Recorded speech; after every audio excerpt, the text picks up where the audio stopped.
जय हिंद दोस्तों, आपका बहुत बहुत स्वागत है अपने YouTube चैनल सिलेक्शन फार्मूला के ऑनलाइन प्लेटफॉर्म पर। साथियों, आज की क्लास में हम यूपी स्पेशल की महा मैराथन क्लास करने जा रहे हैं।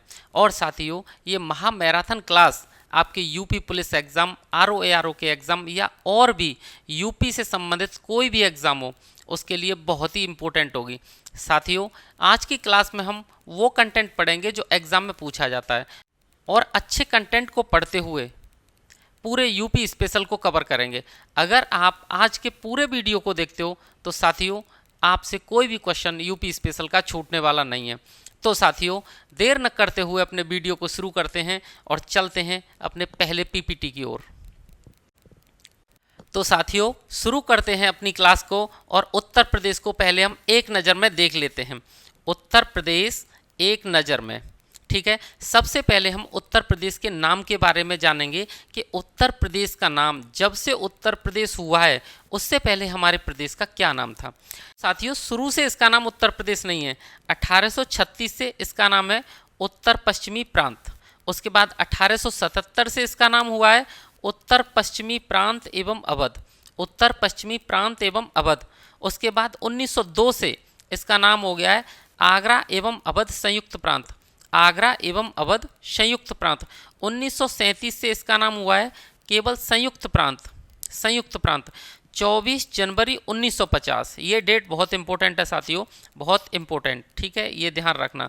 24 जनवरी 1950 से ही हमारे प्रदेश का नाम हुआ है उत्तर प्रदेश, जो कि हमारे प्रदेश का वर्तमान नाम भी है, ठीक है। तो ये क्वेश्चन आपसे पूछा जा सकता है, हमारे प्रदेश का नाम उत्तर प्रदेश कब हुआ है, तो वो दिन है 24 जनवरी 1950 का। अब देख लेते हैं प्रदेश की राजधानी के बारे में। 1836 से प्रदेश की राजधानी आगरा है। उसके बाद 1858 से इसकी राजधानी प्रयागराज हो जाती है। 1920 से साथियों इसकी राजधानी लखनऊ हो जाती है, लखनऊ, लेकिन ये पूर्णतः नहीं होती, आंशिक रूप से रहती है। 1935 के बाद लखनऊ हो जाती है पूर्णतः, जो कि आज भी है, वर्तमान में भी है। वर्तमान में हमारे प्रदेश की राजधानी लखनऊ है और नाम उत्तर प्रदेश है। ये साथियों, उम्मीद है आपको समझ में अच्छे से आया होगा। अब बात करते हैं राज्य के गठन की। तो उत्तर प्रदेश नाम से राज्य का गठन कब हुआ है ये हम ऊपर देख चुके हैं। 24 जनवरी 1950 को उत्तर प्रदेश के नाम से राज्य का गठन होता है, ठीक है साथियों।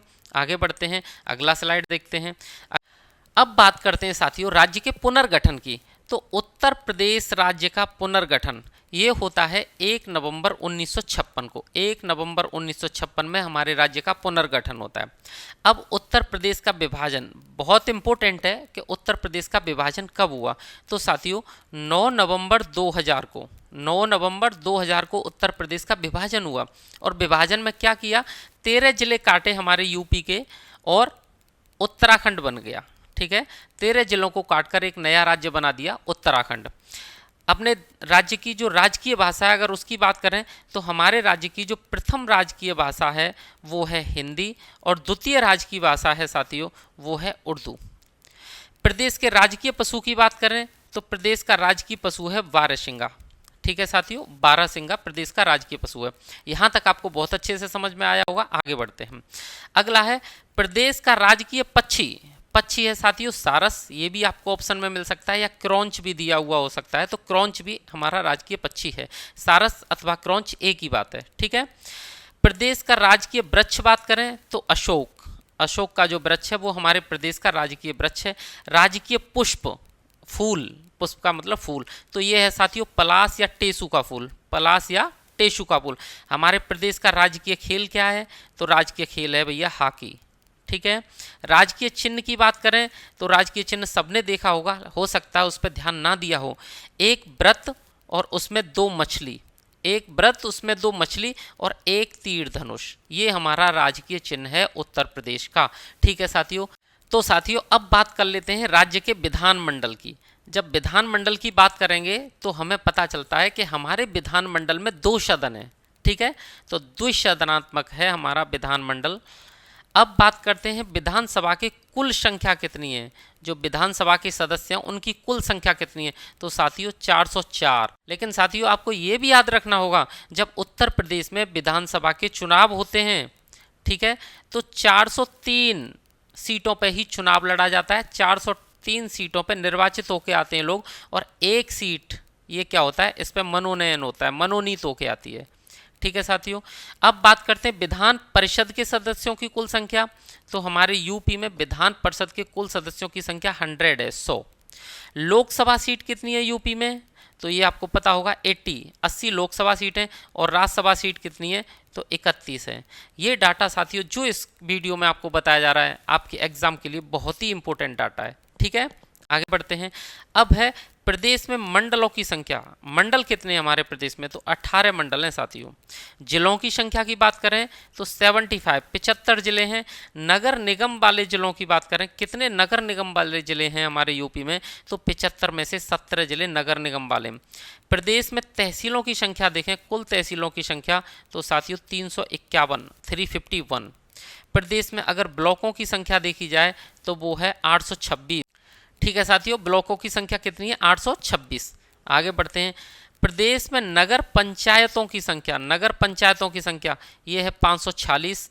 प्रदेश में ब्लॉकों या क्षेत्र पंचायतों की संख्या, आप ये याद रखना, क्षेत्र पंचायतों की संख्या तो ये है 826। ठीक है साथियों, प्रदेश में न्याय पंचायतों की संख्या ये है 8135। हमारे प्रदेश में न्याय पंचायत कितनी है, 8135। प्रदेश में ग्राम पंचायतों की संख्या तो ये है साथियों 58,189। प्रदेश में टोटल ग्राम पंचायत हैं 58,189। प्रदेश में आबाद ग्रामों की संख्या, आबाद ग्राम कितने हैं, तो साथियों ये हैं 97,814, 97,814। प्रदेश में अगर राजस्व ग्रामों की बात करें तो ये हैं 1,06,774, 1,06,774। ये हमारे प्रदेश में राजस्व ग्राम हैं। अब आगे बढ़ते हैं। अब प्रदेश के बारे में कुछ भौतिक संरचना देख लेते हैं और कुछ जलवायु के बारे में जानकारी करेंगे, कुछ मृदा के बारे में, क्योंकि यहाँ से भी आपके लिए क्वेश्चन पूछे जाते हैं। ठीक है साथियों, तो बात करें उत्तर प्रदेश के आकार की, तो हमारे उत्तर प्रदेश का आकार कैसा है, लंबवत है साथियों। अगर ग्लोब पर इसकी स्थिति बात करें उत्तर प्रदेश की, भाई ग्लोब पर ये कहाँ स्थित है, तो 23 डिग्री 52 मिनट से 31 डिग्री 28 मिनट, ये कहाँ, उत्तरी अक्षांश साथियों। ठीक है, उत्तरी अक्षांश। और 77 डिग्री 5 मिनट से 84 डिग्री 38 मिनट, ये पूर्वी देशांतर। ये साथियों आपको थोड़ा सा यहाँ से यहाँ तक याद करना पड़ेगा। ठीक है, इसमें ज़्यादा समझने वाला कुछ नहीं है। अक्षांश और देशांतर की स्थिति है कि इतने से इतने अक्षांश के बीच और इतने से इतने देशांतर के बीच हमारा यूपी स्थित है। ठीक है, बात करते हैं यूपी की पूर्व से पश्चिम दिशा में इसकी लंबाई कितनी है। पूर्व से पश्चिम की लंबाई तो साथियों 650 किलोमीटर। कितना, 650 किलोमीटर, ये पूर्व से पश्चिम की तरफ लंबा है। अगर दक्षिण से उत्तर की तरफ या उत्तर से दक्षिण की तरफ इसकी चौड़ाई देखें तो ये है 240 किलोमीटर। कितना, 240 किलोमीटर। प्रदेश का साथियों अगर कुल क्षेत्रफल की बात करें तो ये है 2,40,928 वर्ग किलोमीटर। क्षेत्रफल को हमेशा वर्ग में बताते हैं, चाहे मीटर हो चाहे किलोमीटर हो, कुछ भी हो, लेकिन स्क्वायर में बताते हैं। ठीक है, तो ये हमारे उत्तर प्रदेश का क्षेत्रफल हो गया। अब आगे बढ़ते हैं और आगे है क्षेत्रफल की दृष्टि से प्रदेश का देश में स्थान। काय की दृष्टि से, क्षेत्रफल की दृष्टि से तो साथियों 4वां स्थान है। सबसे पहला राजस्थान का, फिर मध्य प्रदेश का, फिर महाराष्ट्र का तीसरा, और चौथा आता है अपना यूपी। ठीक है, बात करते हैं प्रदेश का सबसे पूर्वी जिला कौन सा है। पूर्वी जिला तो साथियों पूर्वी जिला है प्रदेश का सबसे बलिया। बलिया सबसे पूर्वी जिला है। सबसे पश्चिमी जिले की बात करें तो शामली है। सबसे उत्तरी जिले की बात करें साथियों तो वो सहारनपुर है। दक्षिणी जिले की बात करें तो वो सोनभद्र है। सबसे दक्षिणी जिला है उत्तर प्रदेश का सोनभद्र। और साथियों यहाँ से यहाँ तक का जो डाटा है वेरी इंपॉर्टेंट। ठीक है, यहाँ से आपको क्वेश्चन एग्जाम में जरूर देखने को मिलेगा, ये वेरी इंपॉर्टेंट है। अगली स्लाइड देखते हैं। अब हम देखेंगे कुछ क्रम जनपदों का, जिलों का क्रम, अवरोही और आरोही, ये पूछा जाता है आपसे। तो अवरोही क्रम में अगर बात कर रहे हैं हम प्रदेश के 4 बड़े जिले, यानी कि प्रदेश का सबसे बड़ा जिला, फिर उससे छोटा, फिर उससे छोटा, फिर उससे छोटा, ऐसे देखेंगे तो प्रदेश का सबसे बड़ा जिला है लखीमपुर खीरी। उसके बाद सोनभद्र, फिर हरदोई और सीतापुर। ये प्रदेश के क्रमशः अवरोही क्रम में 4 बड़े जिले हैं। आरोही क्रम में 4 छोटे जिले पूछें, यानी कि सबसे छोटा जिला अगर बात करें आरोही क्रम में प्रदेश के 4 सबसे छोटे जिले, तो सबसे छोटा यूपी का जिला हापुड़ साथियों। ये बहुत इंपॉर्टेंट है, अगर ज़्यादा तुम्हें क्रम याद नहीं होता तो हापुड़ सबसे छोटा और लखीमपुर खीरी सबसे बड़ा, ये जरूर याद कर लें। तो हापुड़ से बड़ा है साथियों गाजियाबाद, और उसके बाद भदोई और फिर शामली। ये आरोही क्रम से 4 बड़े जिले हैं क्रमशः। ठीक है, अब ऐसे जिलों की बात कर लेते हैं जिन्हें एनसीआर नेशनल कैपिटल रीजन में शामिल किया गया है। ठीक है, तो हमारे प्रदेश के ऐसे 8 जिले हैं साथियों। अब 8 जिले कौन कौन से हैं? तो मेरठ, गाजियाबाद, गौतम बुद्ध नगर, बुलंदशहर, हापुड़, बागपत, मुजफ्फरनगर और शामली। ये ऐसे 8 जिले हैं जिन्हें एनसीआर में शामिल किया गया है। ठीक है, अब कुछ जिले ऐसे भी हैं जिनको एनसीआर में शामिल करने का प्रस्ताव रखा गया है। तो ऐसे जिले कौन से हैं एनसीआर में शामिल करने हेतु प्रस्तावित जिले? तो ऐसे जिले साथियों 4 हैं। कौन कौन से? एक मथुरा, अलीगढ़, हाथरस और सहारनपुर। मथुरा, अलीगढ़, हाथरस और सहारनपुर, ये 4 ऐसे जिले हैं जिनको एनसीआर में शामिल करने का प्रस्ताव रखा गया है। ठीक है साथियों, आगे बढ़ते हैं। अब देखते हैं कुछ ऐसे जिले उत्तर प्रदेश के जो दूसरे देशों से भी सटे हैं। तो उसमें सबसे ज़्यादा क्वेश्चन यही आता है, नेपाल से सटे जिले वो आपसे पूछ सकता है, जैसे कि नेपाल से उत्तर प्रदेश के कौन कौन से जिले सटते हैं या सीमा बनाते हैं। तो साथियों ऐसे 7 जिले हैं जो नेपाल के साथ सीमा साझा करते हैं। एक है महाराजगंज, ठीक है, महाराजगंज, सिद्धार्थनगर, बलरामपुर, श्रावस्ती, बहराइच, लखीमपुर खीरी और पीलीभीत। एक बार और रिवाइज करा देता हूँ, महाराजगंज, सिद्धार्थनगर, बलरामपुर, श्रावस्ती, बहराइच, लखीमपुर खीरी और पीलीभीत, ये 7 ऐसे जिले हैं जो नेपाल से सटते हैं। साथियों ये वीडियो देखते देखते आप साथ ही साथ या तो नोट्स बनाते जाएं या फिर इसका स्क्रीनशॉट ले लीजिएगा और इनको अच्छे से याद कीजिएगा। ठीक है, अब प्रदेश से सटे राज्य, हमारे उत्तर प्रदेश से कौन कौन से राज्य सटते हैं उसकी बात भी कर लेते हैं। तो साथियों हमारे उत्तर प्रदेश से 8 राज्य लगते हैं। एक हरियाणा, हिमाचल प्रदेश, उत्तराखंड, बिहार, झारखंड, मध्य प्रदेश, छत्तीसगढ़ और राजस्थान। दोबारा पढ़ता हूँ, हरियाणा, हिमाचल प्रदेश, उत्तराखंड, बिहार, झारखंड, मध्य प्रदेश, छत्तीसगढ़ और राजस्थान। या फिर मेरे पढ़ाने के साथ साथ आप यूपी का मैप खोल के देखते जाएं, अगर देखते जाओगे तो आपको तुरंत याद हो जाएगा। ठीक है, अब प्रदेश से सटे केंद्र शासित प्रदेश, यूनियन टेरिटरी, कितने सटे उत्तर प्रदेश से? तो साथियों वो एक ये जो हमारी राष्ट्रीय राजधानी है, ठीक है, दिल्ली। दिल्ली अकेला ऐसा केंद्र शासित प्रदेश है जो उत्तर प्रदेश से सीमा साझा करता है।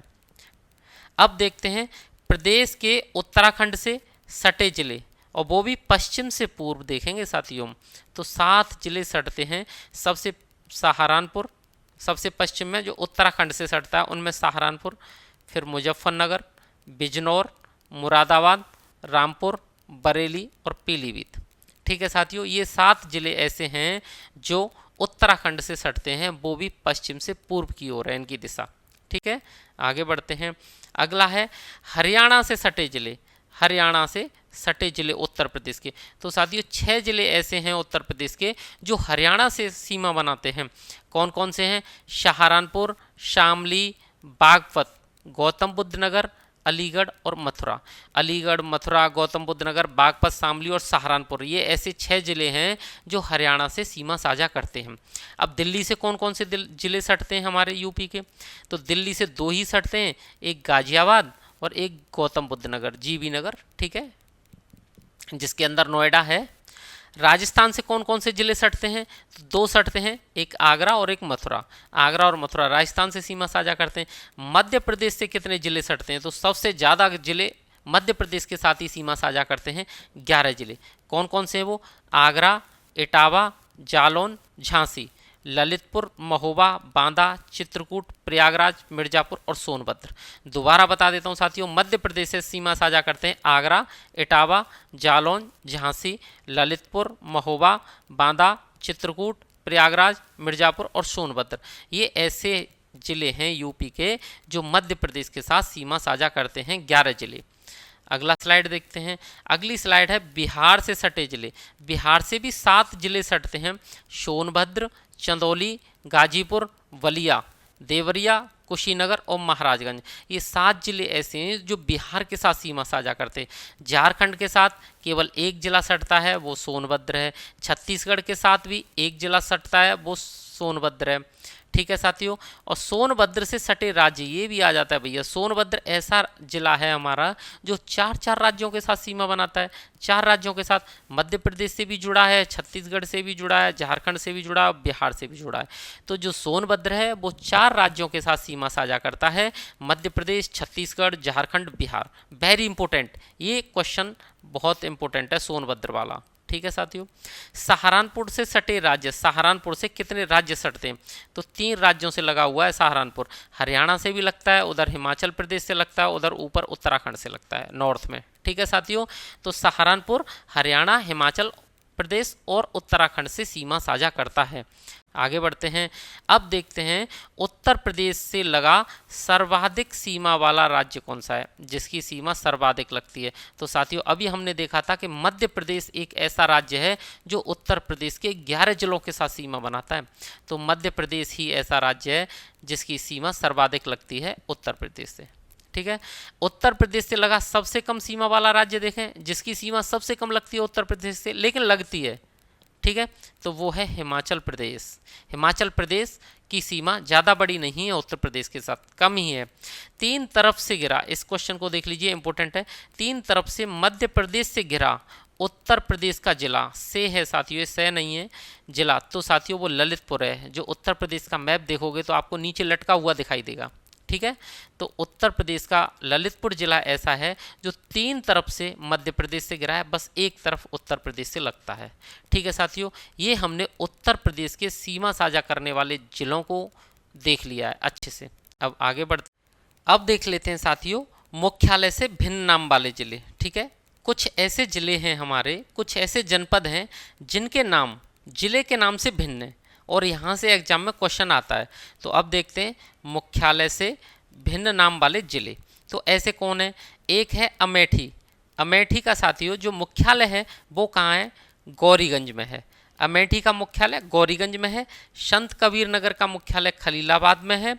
गौतम बुद्ध नगर का मुख्यालय नोएडा में है। नोएडा तो आप सभी जानते ही हैं।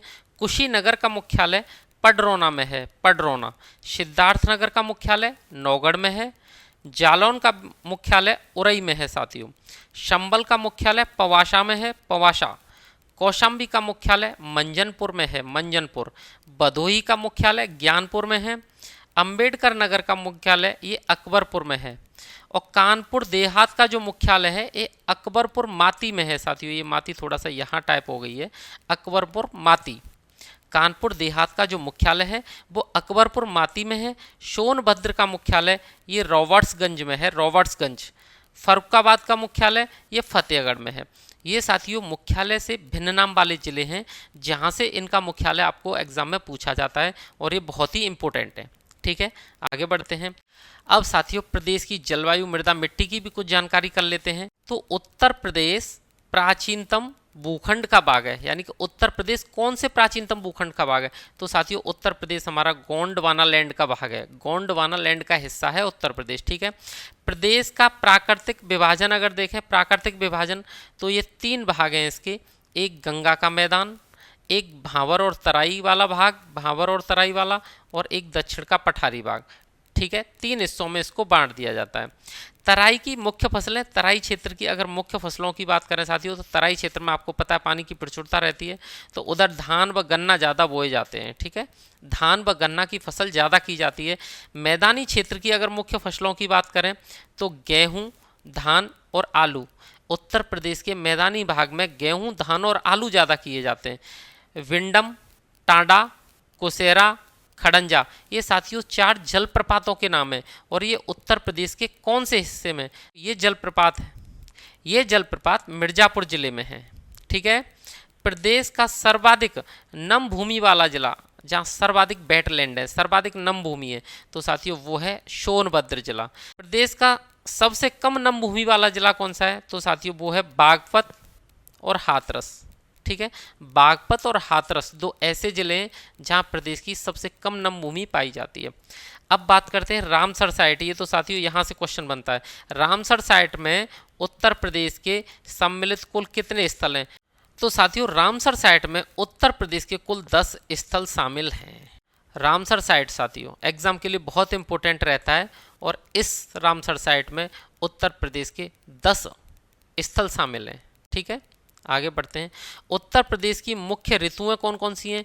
तो ग्रीष्म ऋतु रहती है, या वर्षा ऋतु और शीत ऋतु, ये तीनों ऋतुएं उत्तर प्रदेश की प्रमुख ऋतुएं हैं। प्रदेश का सबसे गर्म माह की बात करें, सबसे गर्म माह तो ये जून है साथियों, जून सबसे गर्म माह है। प्रदेश का सर्वाधिक औसत तापमान, प्रदेश का सर्वाधिक औसत तापमान वाला क्षेत्र कौन सा है? तो साथियों आगरा और बुंदेलखंड क्षेत्र, जो आगरा और बुंदेलखंड क्षेत्र है वहाँ प्रदेश का सर्वाधिक औसत तापमान रहता है। ठीक है साथियों, आगे बढ़ते हैं। प्रदेश में होने वाली वर्षा का 80 से 83% हिस्सा कब प्राप्त होता है? तो ये साथियों पूर्वा से, और पूर्वा मतलब दक्षिणी पश्चिमी मानसून से, दक्षिणी पश्चिमी मानसून से ही प्रदेश की 80 से 83% वर्षा हमें प्राप्त हो जाती है। ठीक है, उत्तर प्रदेश में उत्तर से दक्षिण और पूर्व से पश्चिम जाने पर वर्षा की मात्रा क्या होता है, बढ़ता है या घटता है? उत्तर से दक्षिण जा रहे हैं और पूर्व से पश्चिम जा रहे हैं तो साथियों जो वर्षा है वो घटती है।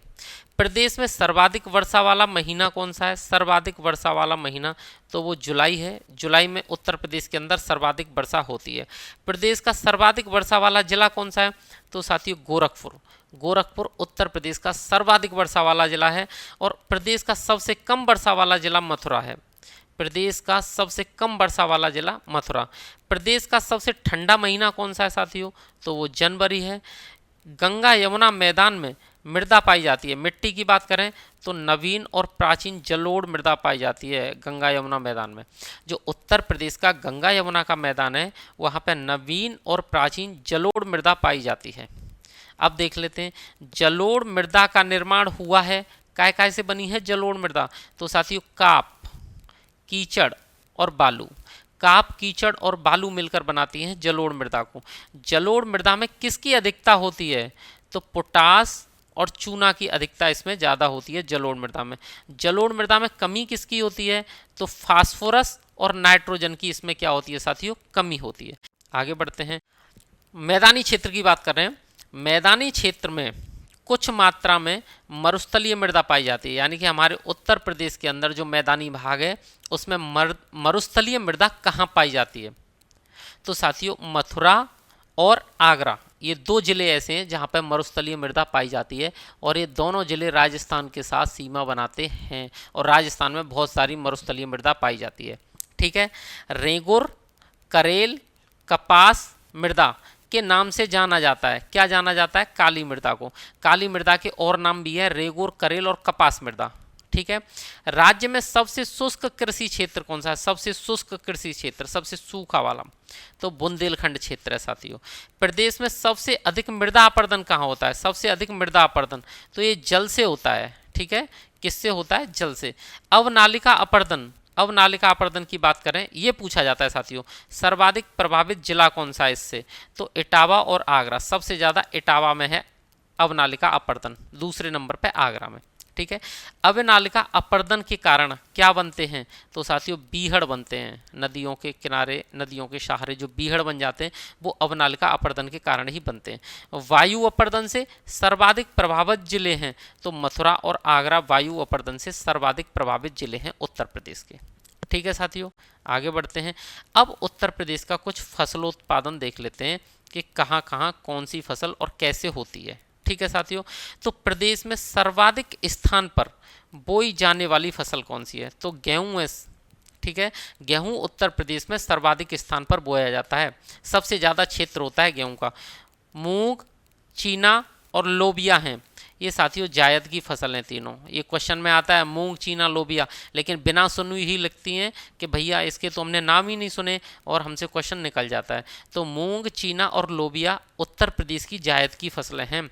अरहर, चना और अदरक, इनकी जो सर्वाधिक खेती है वो कहाँ होती है उत्तर प्रदेश में?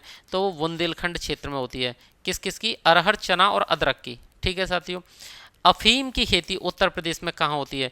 तो बाराबंकी और गाजीपुर, ये दो जनपद हैं जहाँ पे हमें उत्तर प्रदेश में अफीम की खेती देखने को मिलती है। मूंगफली का उत्पादन प्रदेश में कहाँ होता है? विशेष क्षेत्र कौन सा है उसका? तो साथियों रोहेलखंड क्षेत्र में मूंगफली सबसे ज़्यादा उगाई जाती है।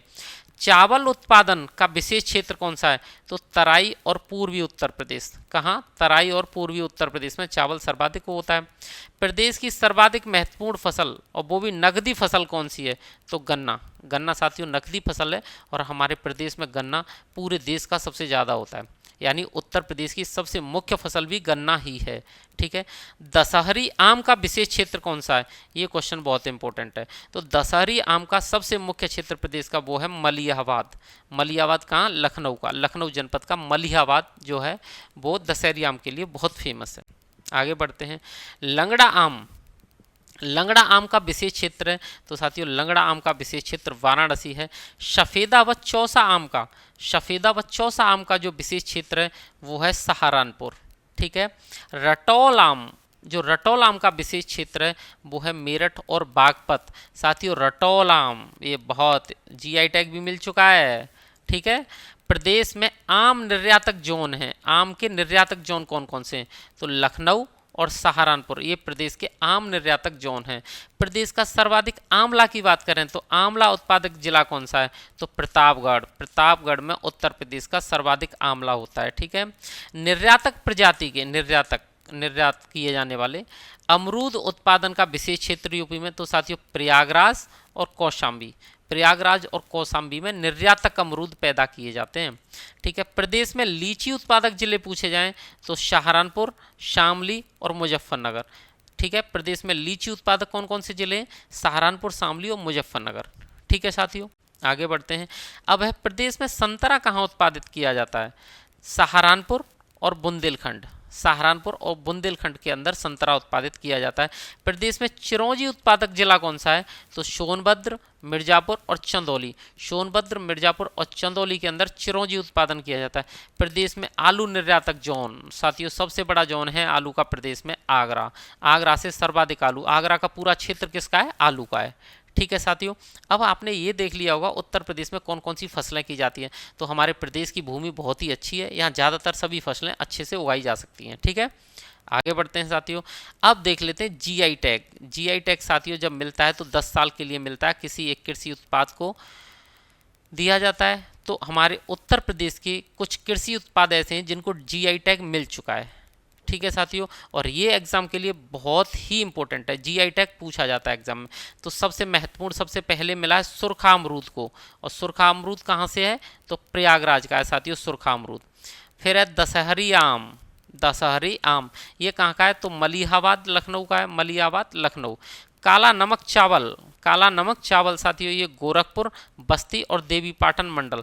गोरखपुर, बस्ती और देवीपाटन मंडल का जो काला नमक चावल है इसे भी जीआई टैग मिल चुका है। बासमती चावल।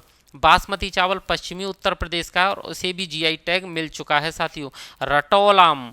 रटौल आम अभी मैंने बताया था ये बागपत का है और इसे भी जीआई टैग मिल चुका है। देशावरी पान। पान को भी जीआई टैग मिल चुका है और ये कहाँ का है? देशावरी पान महोबा का है। तो ये साथियों हमारे उत्तर प्रदेश के ऐसे उत्पाद हैं कृषि के जिनको जीआई टैग मिल चुका है और ये एग्जाम के लिए बहुत ही इम्पोर्टेंट हैं, ध्यान रखना। एक बार इनको जल्दी से दोबारा रिपीट करा देता हूँ। सुरखा अमरूद तो ये प्रयागराज का है। दशहरी आम मलिहाबाद लखनऊ इसे भी जीआई टैग मिल चुका है। काला नमक चावल ये गोरखपुर, बस्ती और देवीपाटन मंडल का है। बासमती चावल ये पश्चिमी उत्तर प्रदेश का है। रटौल आम बागपत का है और देशावरी पान साथियों ये महोबा का है। और इन सबको क्या मिल चुका है? जीआई टैग मिल चुका है। आगे बढ़ते हैं। अब साथियों हम नदियों के तटवर्ती नगर, आप स्लाइड पर देख पा रहे हैं नदियों के तटवर्ती नगर, यहाँ से भी क्वेश्चन पूछा जाता है कि उत्तर प्रदेश का कौन सा नगर किस नदी के पास है, ऐसा क्वेश्चन भी आता है। तो उत्तर प्रदेश की नदियों के तटवर्ती नगर देख लेते हैं और ये बहुत इंपॉर्टेंट है भाई। ठीक है। तो कासगंज।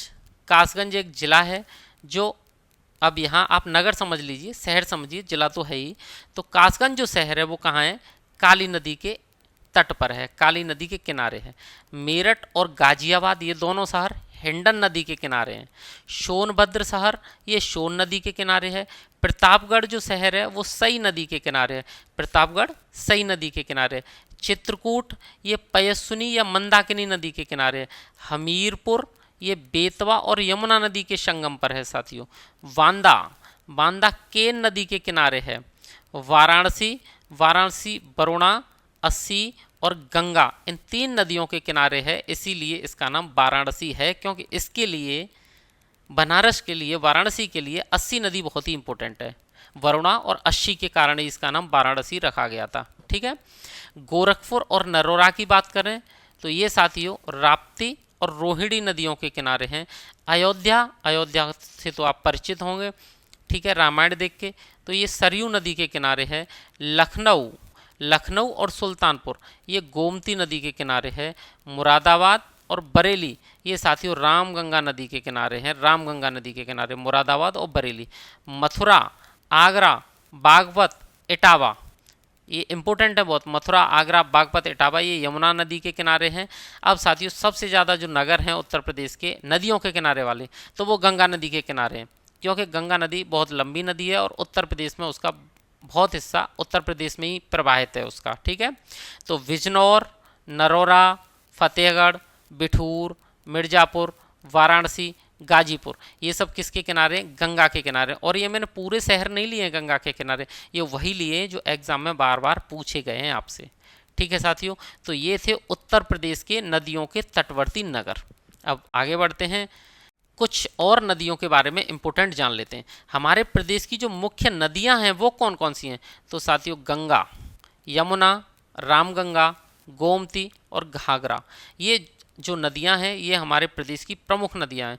प्रदेश की सर्वाधिक लंबी नदी कौन सी है? तो साथियों वो गंगा नदी है, प्रदेश की सर्वाधिक लंबी नदी। गंगा नदी उत्तर प्रदेश में लंबाई कितनी है गंगा नदी की? तो 1450 किलोमीटर लंबी है, उत्तर प्रदेश में घूम घूम के बहती है वो। ठीक है। प्रदेश में गंगा नदी बहती है तो 27 जिलों से बहती है भैया गंगा नदी उत्तर प्रदेश में। प्रदेश में सर्वाधिक गंगा तट वाला जिला कौन सा है? यानी कि गंगा के किनारे सबसे लंबा जिसका तट हो तो वो बदायूं जिला है साथियों। 133 किलोमीटर इसका तट है गंगा के किनारे। केंद्र सरकार ने गंगा को राष्ट्रीय नदी कब घोषित किया है? तो 4 नवंबर 2008 को, 4 नवंबर 2008 को केंद्र सरकार ने गंगा को राष्ट्रीय नदी घोषित किया है। ये साथियों हमने नदियों के शहर पिछली स्लाइड में देख लिए थे, इसमें नदियों से संबंधित कुछ महत्वपूर्ण जानकारी देख ली जो एग्जाम के लिए इंपॉर्टेंट थी। अब आगे बढ़ते हैं, अब देखते हैं गंगा सबसे ज़्यादा प्रदूषित कहाँ होती है? तो साथियों ये कन्नौज से वाराणसी तक सबसे ज़्यादा प्रदूषित होती है। राज्य की सर्वाधिक प्रदूषित नदी कौन सी है? तो हिंडन और यमुना नदी और आमी नदी। हिंडन, यमुना और आमी नदी ये राज्य की सर्वाधिक प्रदूषित नदियां हैं। प्रदेश में यमुना नदी बहती है तो ये 20 जिलों से बहती है। अभी हमने गंगा का देखा था, वो 27 जिलों से बहती है। ठीक है। यमुना सर्वाधिक प्रदूषित कहाँ से कहाँ तक होती है? तो साथियों दिल्ली से आगरा के बीच में, दिल्ली से आगरा के बीच में यमुना सर्वाधिक प्रदूषित हो जाती है। ठीक है साथियों, अब हमने नदियों से संबंधित सारा फैक्ट देख लिया है। अब साथियों हमने उत्तर प्रदेश की नदियों से संबंधित सारा फैक्ट देख लिया है और ये सारा फैक्ट आपके एग्जाम के लिए बहुत ही इंपॉर्टेंट है। आगे बढ़ते हैं, अब देख लेते हैं प्रमुख झीलें और ताल, झीलें और ताल और देख लेते हैं जो एग्जाम के लिए बहुत इंपॉर्टेंट है। साथियों एक है रामगढ़ ताल, ये कहाँ पे है? गोरखपुर में। आपसे क्वेश्चन यही पूछा जाएगा, सीधे सीधे किसी झील का नाम पूछ लिया जाएगा और ये कौन से शहर में है या कौन से स्थान पर है, या किसी स्थान का नाम दे दिया जाएगा और झील ऑप्शन में दे दी जाएंगी कि यहाँ पर कौन सी झील है। ठीक है। तो रामगढ़ ताल झील कहाँ है? तो ये साथियों गोरखपुर में है। वखिरा झील, वखिरा झील कहाँ है? ये संत कबीर नगर में है। करेला और इतौजा झील, करेला और इतौजा झील ये कहाँ है? ये लखनऊ में है। नवाबगंज झील ये उन्नाव में है साथियों, नवाबगंज। बड़ा ताल झील गोखुर झील है, ये अपने आप में बड़ा ताल है ना, तो ये कहाँ है? शाहजहाँपुर में है। पयाग व चितौरा झील ये बहराइच में है। पार्वती और अर्गा झील ये गोंडा में साथियों दोनों। लीलोर झील ये बरेली में है। ठिठोरा झील, जो ठिठोरा झील है जब वो फतेहपुर में है। शुराहा ताल झील ये साथियों बलिया में है। मोती और गौड़ झील ये रामपुर में है। शुक्रताल झील मुजफ्फरनगर में है। रामताल झील ये मेरठ में है। कीटम झील ये आगरा में है, इसका कीटम झील का नाम सूर सरोवर भी है। ठीक है, इसे सूर सरोवर भी बोल देते हैं। शेखा झील ये अलीगढ़ में है। गोविंद बल्लभ पंत झील ये साथियों सोनभद्र में है। तो ये हमारे प्रदेश की कुछ बहुत ही प्रमुख झीलें हैं साथियों। ठीक है, आगे देख लेते हैं। अलवारा झील ये कौशाम्बी में है। औंधी ताल ये वाराणसी में है। राजा का बांध ये साथियों सुल्तानपुर में है। दरवन झील ये अयोध्या में है। बलहापारा कहाँ है? ये कानपुर में है। लक्ष्मी ताल और बरुआ सागर बहुत इंपॉर्टेंट है ये दोनों। लक्ष्मी ताल और बरुआ सागर ये झांसी में है झीलें। सागर ताल ये बदायूं में है। मदन सागर झील ये महोबा में है। गोमत ताल ये पीलीभीत में। दहर झील हरदोई में है। भीखा और सरसई झील ये इटावा में है। भीखा और सरसई। सौज झील ये मैनपुरी में है। सीताकुंड और भरतकुंड ये साथियों अयोध्या में है। सीताकुंड और भरतकुंड। राधाकुंड और मानसी गंगा ये मथुरा में है। कोकिला कुंड ये कोकिलावन मथुरा में है। कोकिलावन मथुरा में। नौह झील ये साथियों नौझील वाली जगह है। नौझील ना ये मथुरा में है। नौझील में। चक्रकुंड झील ये सीतापुर में है। तो अब हमने 2 स्लाइड के अंदर ये सारी उत्तर प्रदेश की प्रमुख झीलें कंप्लीट कर ली है। साथियों ये सारी की सारी झीलें इंपॉर्टेंट है और बहुत ज़्यादा टफ नहीं है। अगर आप इनको 1-2 बार पढ़ोगे तो ये आपको ज़रूर याद हो जाएंगी। ठीक है, आगे बढ़ते हैं और अब देखते हैं उत्तर प्रदेश के प्रमुख बांध परियोजना। ठीक है, प्रमुख बांध परियोजना, यहाँ से भी आपको एग्जाम में क्वेश्चन बिल्कुल तैयार मिलेगा साथियों। सबसे पहले देखेंगे हम परियोजना का नाम, फिर नदी का नाम और उसके बाद जिले का नाम। कौन सी परियोजना है, कौन सी नदी पर है और कौन से जिले में है। ठीक है, तो सबसे इम्पोर्टेंट रिहंद बांध परियोजना। रिहंद बांध परियोजना ये रिहंद नदी पर है, उसी के नाम पर परियोजना का नाम है। और ये सोनभद्र में है, पिपरी में। ठीक है, पिपरी सोनभद्र में है रिहंद बांध परियोजना। अगली है राजघाट बहुउद्देशीय परियोजना। राजघाट बहुउद्देशीय परियोजना ये बेतवा नदी पर है और ये कहाँ है? ललितपुर में है। ठीक है, माता टीला बहुउद्देशीय परियोजना ये भी बेतवा नदी पर है और ये भी ललितपुर में है। कन्हार बांध परियोजना, कन्हार ये कन्हार नदी पर है और ये सोनभद्र में है। जिरगो जलाशय परियोजना ये जिरगो नदी पर है, मिर्जापुर में। ठीक है साथियों, सरयू बांध परियोजना ये सरयू नदी पर है, बहराइच में। ठीक है, ये साथियों हमारी कुछ प्रमुख बांध परियोजनाएं हैं जो एग्जाम के लिए बहुत ही इम्पोर्टेंट हैं। ठीक है, अब आगे बढ़ते हैं। तो साथियों अब हम देख लेते हैं उत्तर प्रदेश का सिंचाई और पेयजल के उत्तर प्रदेश के अंतर्गत सिंचाई और पेयजल की व्यवस्था कैसी है। साथियों सबसे पहले देखते हैं सिंचाई के साधनों का क्रम। सिंचाई के साधनों का क्रम यानी कि उत्तर प्रदेश का जो कृषि क्षेत्र है उसका सबसे ज़्यादा भाग किस सिंचाई के साधन से सींचा जाता है और दूसरे नंबर पर कौन सा सिंचाई का साधन है, ये वाला हमको देखना है। तो साथियों उत्तर प्रदेश के अंतर्गत जो सबसे ज़्यादा सिंचाई है वो नलकूप से होती है। नलकूप सिंचाई ये होती है साथियों 73.4%।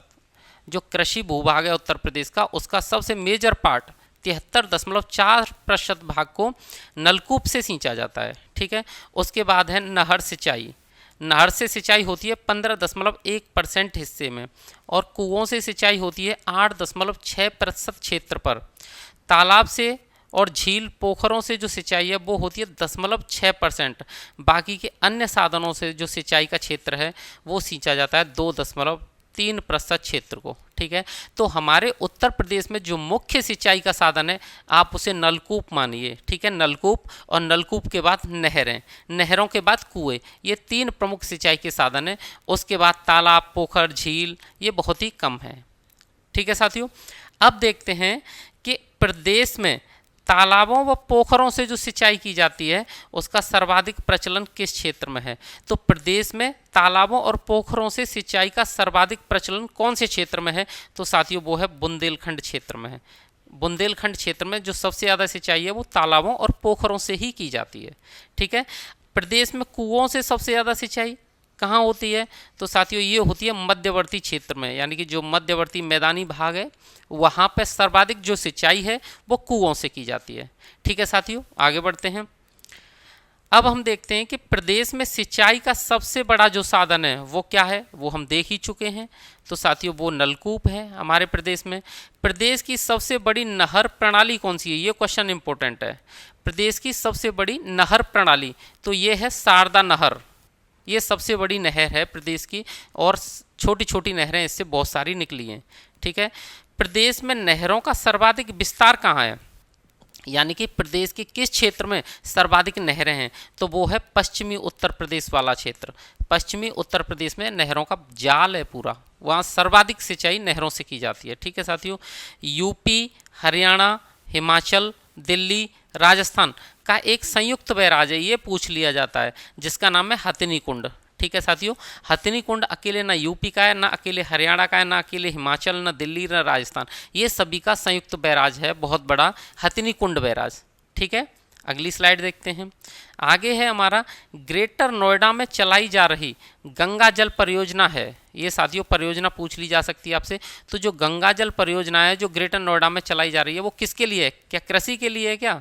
नहीं, वो है पेयजल हेतु। जो गंगा जल परियोजना है वो पेयजल हेतु है। आर्टिजन वेल इसको कहते हैं साथियों, पाताल तोड़ कुआं। आर्टिजन वेल को क्या कहते हैं? पाताल तोड़ कुआं। जो अंदर बहुत गहरे गहरे समरसेबल लगे होते हैं ना, उन्हीं को कहते हैं आर्टिजन वेल, पाताल तोड़ कुआं। ये योजना कहाँ चलाई जा रही है? तो साथियों जहाँ पानी कम होता है वहाँ पाताल तोड़ कुआं लगाए जाते हैं, आर्टिजन वेल लगाया जाता है। तो ये बुंदेलखंड क्षेत्र है हमारा, जहाँ पानी की कमी है और जहाँ आर्टिजन वेल का उपयोग किया जाता है। ठीक है, भूमिगत जल क्षमता, भूमिगत जल क्षमता का सर्वाधिक दोहन करने वाला जिला, ये आ सकता है भैया। भूमिगत जल जो क्षमता है हमारी, भूमि के अंदर जो जल है उसका सर्वाधिक दोहन कौन से जनपद ने किया है पूरे यूपी में से? तो वो जल है प्रतापगढ़, जहां आंवलों की खेती सबसे ज़्यादा की जाती है। ठीक है, राज्य में भूजल दिवस कब मनाया जाता है? वेरी इंपॉर्टेंट क्वेश्चन साथियों इस पुलिस के एग्जाम के लिए। ठीक है, राज्य में भूजल दिवस, तो ये 10 जून को मनाया जाता है हमारे उत्तर प्रदेश में भूजल दिवस। ठीक है साथियों, आगे बढ़ते हैं।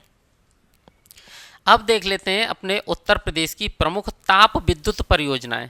ताप विद्युत परियोजनाएं साथियों, इस वीडियो में हम जो भी कुछ देख रहे हैं वो सब उत्तर प्रदेश का होगा, इतना तो आपको पता है।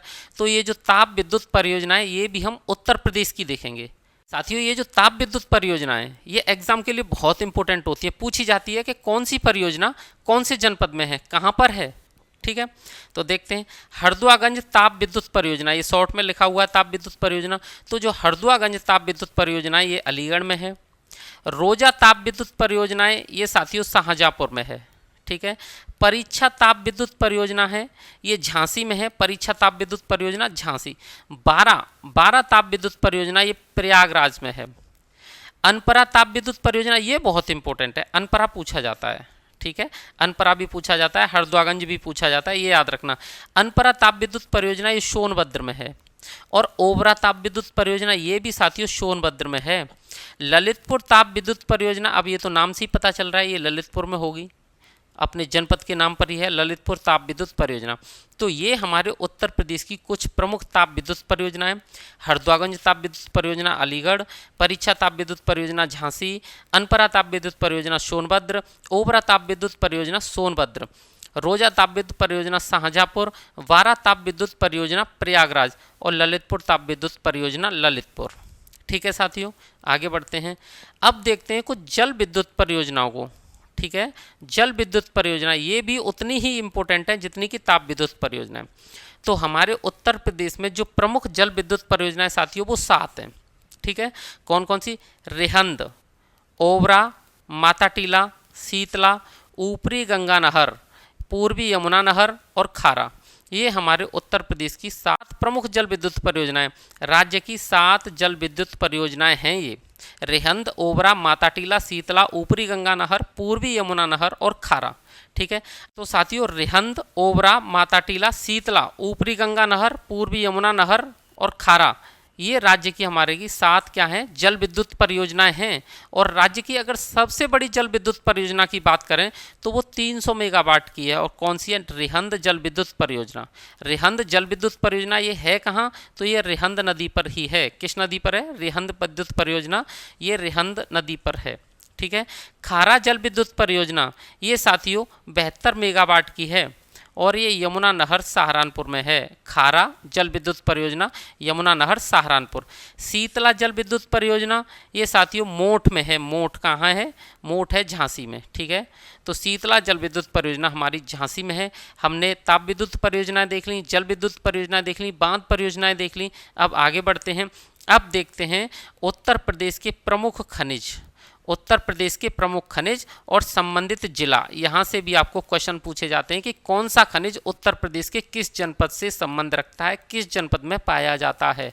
ठीक है साथियों, एक और इम्पोर्टेंट बात है जो आपको याद रखनी है कि भारत में जितने भी खनिज हैं, जितना भी खनिज उत्पादन है, उत्तर प्रदेश जो भी खनिज उत्पाद करता है, जितना भी खनिजों का उत्पादन करता है, वो पूरे प्रदेश का केवल 5% है, वो भी लगभग में। ठीक है, तो बात करेंगे अब हम चूना पत्थर की कि ये जो चूना पत्थर है ये कौन से जिले से संबंध रखता है। तो साथियों, चूना पत्थर मिर्जापुर और सोनभद्र दोनों जिलों में पाया जाता है।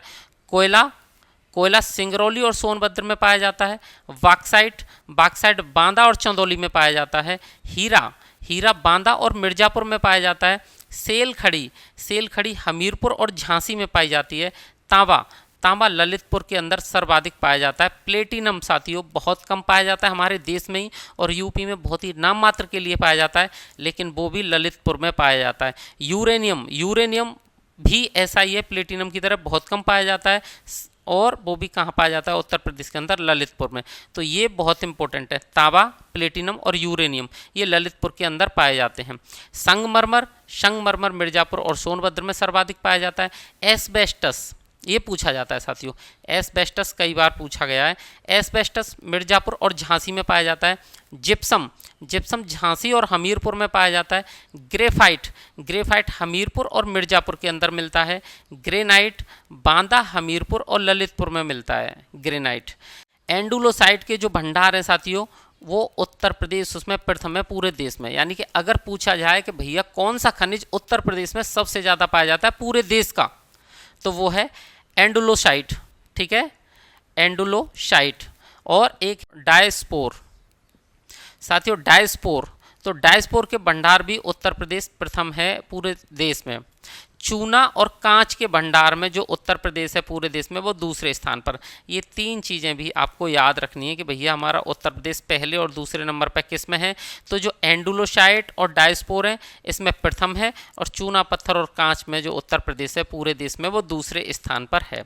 ये हमारे उत्तर प्रदेश के प्रमुख खनिज थे और उनसे संबंधित जिले। ठीक है साथियों, अब आगे बढ़ते हैं। अब देखते हैं हम वन संबंधित तथ्य साथियों, ये बहुत पूछा जाता है, इंपॉर्टेंट है ये बहुत ही। ठीक है, तो हमारी जो वन रिपोर्ट है 17वीं अभी वही चल रही है, आप इसी को याद कर लेना। तो ये 13 जनवरी 2022 को जारी की गई थी, और हर 2 साल में ये लगभग जारी हुई है। तो हम जो भी डाटा पढ़ेंगे वन संबंधित तथ्यों का, तो साथियों वन संबंधित तथ्य जो भी हम पढ़ेंगे वो 17वीं जो वन रिपोर्ट है उसी के अकॉर्डिंग पढ़ेंगे, जो 13 जनवरी 2022 को जारी की गई थी। अगर इसके अकॉर्डिंग देखें कि भैया राज्य में वनाच्छादन कितना है, यानी कितने क्षेत्र पर वन है, तो केवल 6.15% क्षेत्र पर।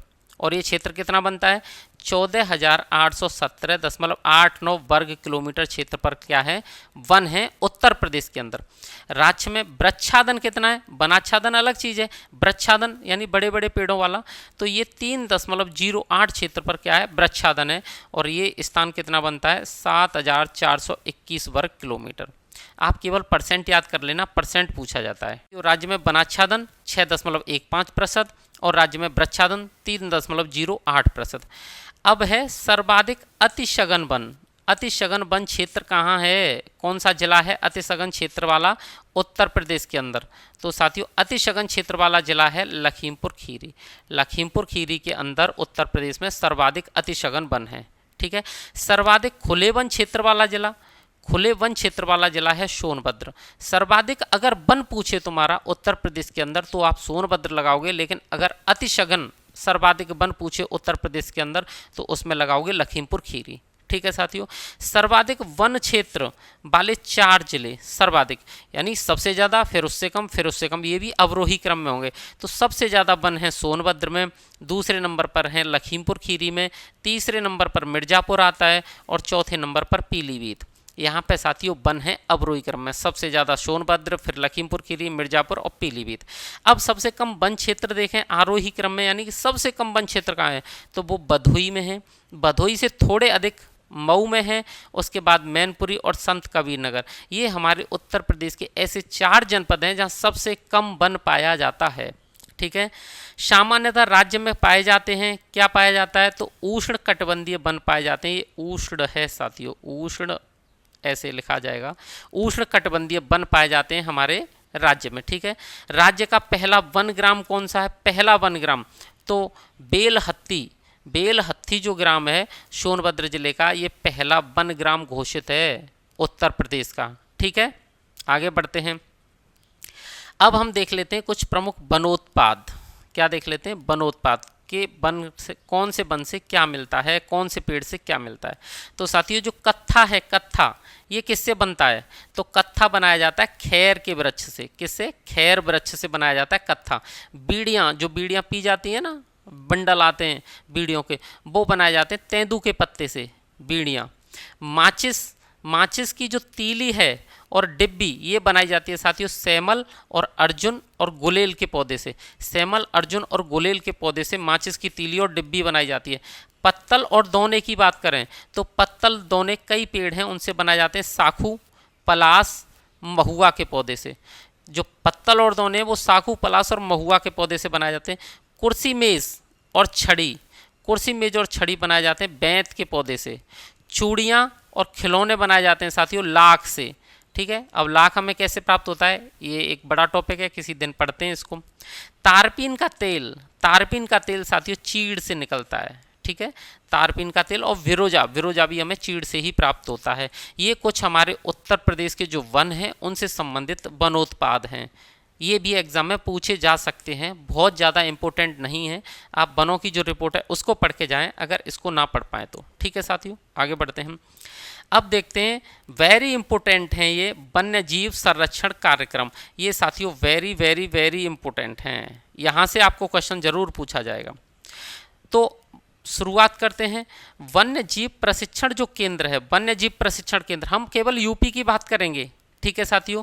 तो वो कहाँ कहाँ है उत्तर प्रदेश में? वो है लखनऊ और इटावा में। लखनऊ और इटावा में तो जो इटावा वाला है साथियों, ये वाला इटावा वाला लखनऊ में तो है ही, लेकिन इटावा में निर्माणाधीन है, अभी कार्य चल रहा है उस पर। तो हमारे उत्तर प्रदेश के अंदर 2 वन्य जीव प्रशिक्षण केंद्र हैं, एक लखनऊ में और एक इटावा में। इटावा वाला अभी बन रहा है। अब बात करते हैं वन्य जीव सुरक्षा सप्ताह। वन्य जीव सुरक्षा सप्ताह कब मनाया जाता है? तो साथियों प्रतिवर्ष मनाया जाता है 1 से 7 अक्टूबर को। प्रतिवर्ष 1 से 7 अक्टूबर को वन्य जीव सुरक्षा सप्ताह मनाया जाता है। बात करते हैं प्रदेश में कुल प्राणी उद्यान अगर पूछे जाएं साथियों आपसे, यानी कि प्राणी उद्यान का मतलब होता है चिड़ियाघर, तो ये 3 हैं। प्रदेश में जो 3 प्राणी उद्यान हैं वो कहाँ कहाँ हैं? तो एक लखनऊ में है, कानपुर में है और गोरखपुर में है। लखनऊ और कानपुर, गोरखपुर, यहाँ 3 जगह हमें प्राणी उद्यान देखने को मिलते हैं। क्वेश्चन पूछा जाता है आपसे, नवाब वाजिद अली शाह प्राणी उद्यान कहाँ है? नवाब वाजिद अली शाह प्राणी उद्यान कहाँ है? तो साथियों ये उत्तर प्रदेश का पहला प्राणी उद्यान है और ये कहाँ है? लखनऊ में। इसकी स्थापना कब हुई थी? 1921। कहीं से भी क्वेश्चन पूछा जा सकता है इस प्राणी उद्यान से। हमारे उत्तर प्रदेश का पहला प्राणी उद्यान कौन सा है? तो वो नवाब वाजिद अली शाह प्राणी उद्यान है और वो लखनऊ में है। 1921 में ये स्थापित किया गया था। एलन फॉरेस्ट प्राणी उद्यान की बात करें, एलन फॉरेस्ट प्राणी उद्यान, तो साथियों ये उत्तर प्रदेश का दूसरा प्राणी उद्यान है और ये कानपुर में है। इसे 1974 में स्थापित किया गया था, ठीक है। ये दूसरा है हमारा, ये पहला है और ये है दूसरा, ठीक है। तीसरा है शहीद अशफाक उल्ला खां प्राणी उद्यान, शहीद अशफाक उल्ला खां प्राणी उद्यान, ये हमारा तीसरा प्राणी उद्यान है और ये कहाँ है? गोरखपुर में है, ठीक है। ये 2020 में स्थापित किया गया है। ये हमारा तीसरा प्राणी उद्यान है साथियों, तीसरा, ये आप याद रखें। तो पहला लखनऊ में है, 1921 में स्थापित किया गया। दूसरा कानपुर में है, 1974 में स्थापित किया गया। तीसरा गोरखपुर में है, 1920 में स्थापित किया गया। ये हमारे उत्तर प्रदेश के प्रमुख कह लो या 3 प्राणी उद्यान हैं, ठीक है साथियों। अब देखते हैं भारत का प्रथम नाइट सफारी पार्क। भारत का प्रथम नाइट सफारी पार्क कहाँ है? तो साथियों ये ग्रेटर नोएडा में है, भारत का पहला नाइट सफारी पार्क। हाथियों के पुनर्वास हेतु जो रेस्क्यू सेंटर है वो उत्तर प्रदेश में कहाँ है? तो वो राष्ट्रीय चंबल अभ्यारण्य क्षेत्र है। राष्ट्रीय चंबल अभ्यारण्य क्षेत्र में है हाथियों के पुनर्वास का रेस्क्यू सेंटर उत्तर प्रदेश में, ठीक है साथियों। ये स्लाइड बहुत ही इंपॉर्टेंट है, आप इसे बहुत अच्छे से तैयार करके जाएं। आगे बढ़ते हैं। देश का पहला सबसे बड़ा घड़ियाल अभ्यारण्य भी आपसे पूछा जा सकता है साथियों। तो ये कहाँ है? ये चंबल नदी क्षेत्र में है, ठीक है। भालुओं के पुनर्वास हेतु रेस्क्यू सेंटर पूछा जाए आपसे तो साथियों ये मथुरा में है। भालुओं के पुनर्वास हेतु रेस्क्यू सेंटर ये मथुरा में है। मयूर संरक्षण केंद्र अगर पूछा जाए तो ये मथुरा में है, वृंदावन में। ठीक है साथियों। राज्य में पाई जाने वाली पक्षियों की प्रजातियां कितनी हैं? तो हमारे राज्य में उत्तर प्रदेश में कम से कम 500 से अधिक प्रजाति के पक्षी पाए जाते हैं। प्रदेश का राष्ट्रीय उद्यान कौन सा है? तो साथियों प्रदेश में एक ही राष्ट्रीय उद्यान है। कितना है? एक। और वो भी कौन सा है? लखीमपुर खीरी में है दुधवा राष्ट्रीय उद्यान। दुधवा जो खीरी में है और 1977 में इसे घोषित किया गया था। ठीक है। प्रदेश का प्रथम टाइगर रिजर्व की बात करें, प्रदेश का उत्तर प्रदेश का पहला टाइगर रिजर्व तो वो भी दुधवा टाइगर रिजर्व है और इसे 1987 में घोषित किया गया था। प्रदेश का अगर पहला हाथी रिजर्व बात करें कि प्रदेश का पहला हाथी रिजर्व कौन सा है तो साथियों वो सहारनपुर और बिजनौर में है। सहारनपुर व बिजनौर में इसे 2009 में स्थापित किया गया था। साथियों बहुत ही इम्पोर्टेंट है इसे, और ये देख लें आप, अलीगढ़ का गवाना क्षेत्र, अलीगढ़ का गवाना, प्रयागराज का मेजा कोराम, प्रयागराज का साथियों जो मेजा कोराब क्षेत्र है, ये दो क्षेत्र हैं, अलीगढ़ का गवाना और प्रयागराज का मेजा कोराब क्षेत्र। ये काले हिरण के लिए प्रसिद्ध हैं यूपी के अंदर। यूपी के अंदर काले हिरण के लिए दो ही क्षेत्र बहुत ही फेमस हैं, गवाना और मेजा कोराब। ठीक है साथियों, ये स्लाइड भी आपके लिए बहुत ही इम्पोर्टेंट है। ठीक है, आगे बढ़ते हैं। अब बात कर लेते हैं साथियों राज्य के वन्यजीव विहारों के बारे में। राज्य के वन्यजीव विहार, और ये भी एग्जाम के लिए वेरी वेरी इंपॉर्टेंट है साथियों। ठीक है, बहुत ज़्यादा पूछे जाते हैं वन्यजीव विहार। अगर बात करें राज्य का प्रथम वन्यजीव विहार, प्रथम वन्यजीव विहार तो साथियों ये चंद्रप्रभा वन्यजीव विहार है, जिसे 1957 में स्थापित किया गया था। अगर बात करते हैं राज्य का सबसे बड़ा वन्यजीव विहार, सबसे बड़ा वन्यजीव विहार तो ये हस्तिनापुर वन्यजीव विहार है। सबसे बड़ा वन्यजीव विहार हस्तिनापुर और सबसे पहला चंद्रप्रभा। ठीक है। अगर बात करते हैं राज्य का सबसे छोटा वन्यजीव विहार, सबसे छोटा वन्यजीव विहार तो ये महावीर स्वामी वन्यजीव विहार है, महावीर स्वामी वन्यजीव विहार। ठीक है साथियों, ये हमारे राज्य का आपने 3 वन्यजीव विहार देख लिए। सबसे पहला चंद्रप्रभा, सबसे बड़ा हस्तिनापुर और सबसे छोटा महावीर स्वामी वन्यजीव विहार। अब हम कुछ अन्य वन्यजीव विहारों की भी चर्चा कर लेते हैं कि उनकी स्थिति कहाँ है, वो कौन से जनपद में है। तो जो चंद्रप्रभा वन्यजीव विहार है ये चंदौली में है साथियों। ठीक है। किशनपुर वन्यजीव विहार है ये लखीमपुर खीरी में है। कतरनिया घाट वन्यजीव विहार एग्जाम के लिए वेरी वेरी इंपॉर्टेंट है, ये पूछा जाता है साथियों। कतरनिया घाट, तो कतरनिया घाट वन्यजीव विहार ये बहराइच में है। रानीपुर वन्यजीव विहार ये चित्रकूट में है। महावीर स्वामी वन्यजीव विहार ये ललितपुर में है। कैमूर वन्यजीव विहार ये मिर्जापुर और सोनभद्र में है। राष्ट्रीय चंबल वन्यजीव अभ्यारण्य ये कहाँ है साथियों? राष्ट्रीय चंबल वन्यजीव अभ्यारण्य तो ये आगरा, इटावा और औरैया तीनों में सम्मिलित रूप से है। हस्तिनापुर वन्यजीव विहार ये भी साथियों मेरठ, मुजफ्फरनगर, हापुड़, अमरोहा और बिजनौर में सम्मिलित रूप से है। सोहागी बरवा वन्यजीव विहार ये बहुत पूछा जाता है तो ये महाराजगंज में है। और पीलीभीत वन्यजीव विहार ये साथियों पीलीभीत में है। तो इस स्लाइड के माध्यम से हमने कुछ राज्य के प्रथम वन्यजीव विहारों को देख लिया है। अब आगे बढ़ते हैं। अब देखते हैं राज्य के पक्षी विहार, वेरी इंपॉर्टेंट, यहाँ से भी आपको क्वेश्चन देखने को मिलता है। तो पक्षी विहार की बात करें कि राज्य का प्रथम पक्षी विहार कौन सा है सबसे बड़ा, तो साथियों प्रथम पक्षी विहार है चंद्रशेखर आज़ाद पक्षी विहार, और ये कहाँ है? नवाबगंज में। ठीक है, नवाबगंज, नवाबगंज पक्षी विहार भी बोल देते हैं, अब इसका नाम बदल के हो गया चंद्रशेखर आज़ाद पक्षी विहार, उन्नाव में है साथियों। ठीक है। राज्य का सबसे बड़ा पक्षी विहार की बात करें, सबसे बड़ा पक्षी विहार तो ये है लाख बहोश पक्षी विहार, ये कन्नौज में है। लाख बहोश पक्षी विहार कन्नौज। अगर राज्य के सबसे छोटे पक्षी विहार की बात करें तो ये सेखा झील है साथियों, सेखा झील पक्षी विहार, और ये अलीगढ़ में है और बनाई जा रही है, अभी काम चल रहा है इस पर, पूरी तरह से डेवलप नहीं है। अगला है समसपुर पक्षी विहार, ये साथियों रायबरेली में है। पार्वती अर्गा पक्षी विहार, पार्वती अर्गा पक्षी विहार ये गोंडा में है। शांडी पक्षी विहार ये हरदोई में है। वखीरा पक्षी विहार ये संत कबीर नगर में है। ओखला पक्षी विहार साथियों, जो ओखला पक्षी विहार है वो गाजियाबाद और गौतम बुद्ध नगर में है। शमान पक्षी विहार ये मैनपुरी में है। विजय सागर पक्षी विहार ये महोबा और हमीरपुर में है। पटना पक्षी विहार एटा में है साथियों, उत्तर प्रदेश के एटा में। पटना पश्चिम बिहार आ जाता है एग्जाम में, बहुत पूछा जाता है, और लोग ऑप्शन में बिहार भी आंसर होता है और लोग बिहार मार देते हैं। तो जो पटना पश्चिम बिहार है वो एटा में है। सुराहताल पश्चिम बिहार ये साथियों बलिया में है। सूर सरोवर पश्चिम बिहार ये आगरा में है। ठीक है, आगे बढ़ते हैं। अब देखते हैं जननांकीय संक्षिप्त की। जननांकीय संक्षिप्त की का आशय है कि 2011 में जो हमारी लास्ट जनगणना है, जो 2011 में हुई थी, उसके बाद अभी तक कोई जनगणना नहीं हुई। तो उस जनगणना के अनुसार हमारे उत्तर प्रदेश की क्या स्थिति है, कौन से ज़िले में ज़्यादा जनसंख्या है, कहाँ सबसे कम है, कहाँ पढ़े लिखे लोग ज़्यादा हैं, कहाँ कम है। तो जनगणना से रिलेटेड जो भी फैक्ट होते हैं वो हम इस जननांकीय संक्षिप्त की में देखेंगे। ठीक है, तो शुरू करते हैं। सबसे पहला है प्रदेश की कुल जनसंख्या। प्रदेश की कुल जनसंख्या और देश की जनसंख्या का प्रतिशत। ठीक है, तो प्रदेश की जो कुल जनसंख्या है 2011 के अकॉर्डिंग, हालांकि अब 24-25 करोड़ के करीब होगी, लेकिन 2011 के अकॉर्डिंग देखें तो 19,98,12,341 19,98,12,341 ये हमारे उत्तर प्रदेश की जनसंख्या है 2011 के अकॉर्डिंग। और ये पूरे देश की जनसंख्या का 16.51% है।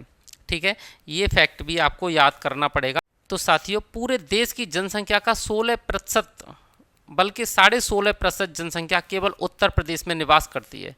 ठीक है, अब देखते हैं कुल पुरुष जनसंख्या। कुल पुरुष जनसंख्या वो कितनी है? 10,44,80,510। 10,44,80,510 ये हमारी जनसंख्या है पुरुषों की उत्तर प्रदेश में। ठीक है, अगर हम इसका प्रतिशत देखें तो साथियों प्रतिशत है 52.29%।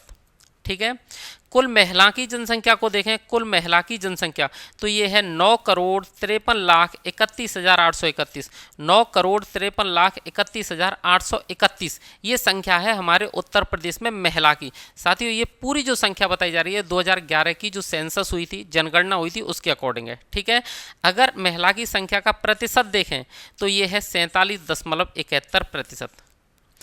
देश के कुल ग्रामीण जनसंख्या में, देश की जो कुल ग्रामीण जनसंख्या है उसमें उत्तर प्रदेश का हिस्सा अगर पूछें तो वो साथियों 18.63% है या 18.63% है, और ये देश में सबसे ज़्यादा है। तो जो रूरल जनसंख्या होती है, रूरल पॉपुलेशन है, वो पूरे देश की जितनी भी रूरल पॉपुलेशन है उसका उत्तर प्रदेश नंबर 1 में आता है। उसमें उत्तर प्रदेश में सबसे ज़्यादा ग्रामीण जनसंख्या निवास करती है। ठीक है, देश के कुल शहरी जनसंख्या में अगर उत्तर प्रदेश को देखें तो साथियों इसमें ये दूसरे नंबर पर आता है। सबसे ज़्यादा शहरी जनसंख्या महाराष्ट्र में है। ठीक है, और यहाँ कितना प्रतिशत है इसका?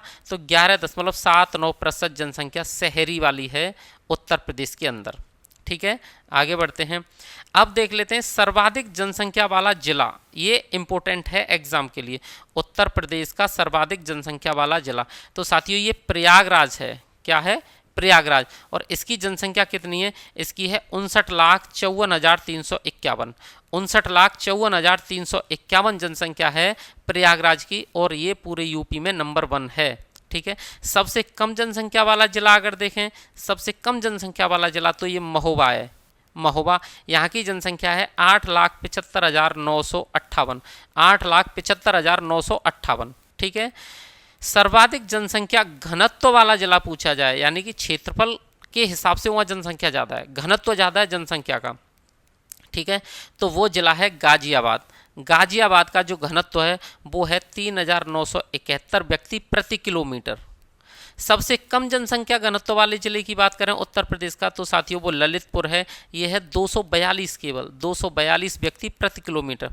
सर्वाधिक साक्षरता वाला जिला देखें उत्तर प्रदेश का तो वो है गौतम बुद्ध नगर, जीवी नगर। ठीक है, यहाँ की जो जनसंख्या है वो बहुत ज़्यादा साक्षर है। कितनी परसेंट साक्षर है? तो 80.12%। ठीक है, 80.12% जो भी जनसंख्या है गौतम बुद्ध नगर की वो साक्षर है। सबसे कम साक्षरता वाला जिला अगर देखें उत्तर प्रदेश का तो वो श्रावस्ती है। श्रावस्ती, यहाँ की जो जनसंख्या है वो केवल 46.74% पढ़ी लिखी है, साक्षर है। ठीक है, आगे बढ़ते हैं। अब देख लेते हैं सर्वाधिक महिला साक्षरता वाला जिला। महिला साक्षर सबसे ज़्यादा कहाँ की हैं? तो साथियों कानपुर नगर। कानपुर नगर में महिला साक्षरता की जो दर है वो 75.05% है। सबसे कम महिला साक्षरता वाला जिला अगर पूछा जाए, सबसे कम महिला साक्षरता, तो वो भी श्रावस्ती है। यहाँ की जो महिलाएं केवल सारी महिलाओं के कंपेयर में केवल 34.78% जो महिलाएं वो ही शिक्षित हैं, वो ही साक्षर हैं। अब देखते हैं सर्वाधिक पुरुष साक्षरता वाला जिला। सर्वाधिक पुरुष कौन से जिले के साक्षर हैं, तो वो है गौतम बुद्ध नगर। गौतम बुद्ध नगर में जो पुरुष हैं वो 88.06% साक्षर हैं। ठीक है।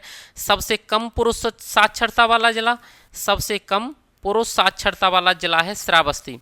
यहाँ के जो पुरुष हैं केवल 57.16% जो पुरुष हैं वो ही साक्षर हैं।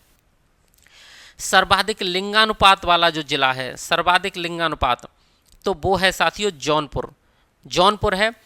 यहाँ का जो लिंगानुपात है वो है 1024, यानी कि 1000 लड़कों के समक्ष 1024 लड़कियां हैं। प्रत्येक 1000 लड़कों पे 1024 लड़कियां हैं। ये होता है साथियों लिंगानुपात, कि लड़कों के अनुपात में लड़कियां कितनी हैं। ठीक है। तो सर्वाधिक जो लिंगानुपात है वो जौनपुर का है 1024। सबसे कम लिंगानुपात की बात करें उत्तर प्रदेश में साथियों, तो वो है गौतम बुद्ध नगर, और यहाँ का जो लिंगानुपात है वो है 851। आगे बढ़ते हैं।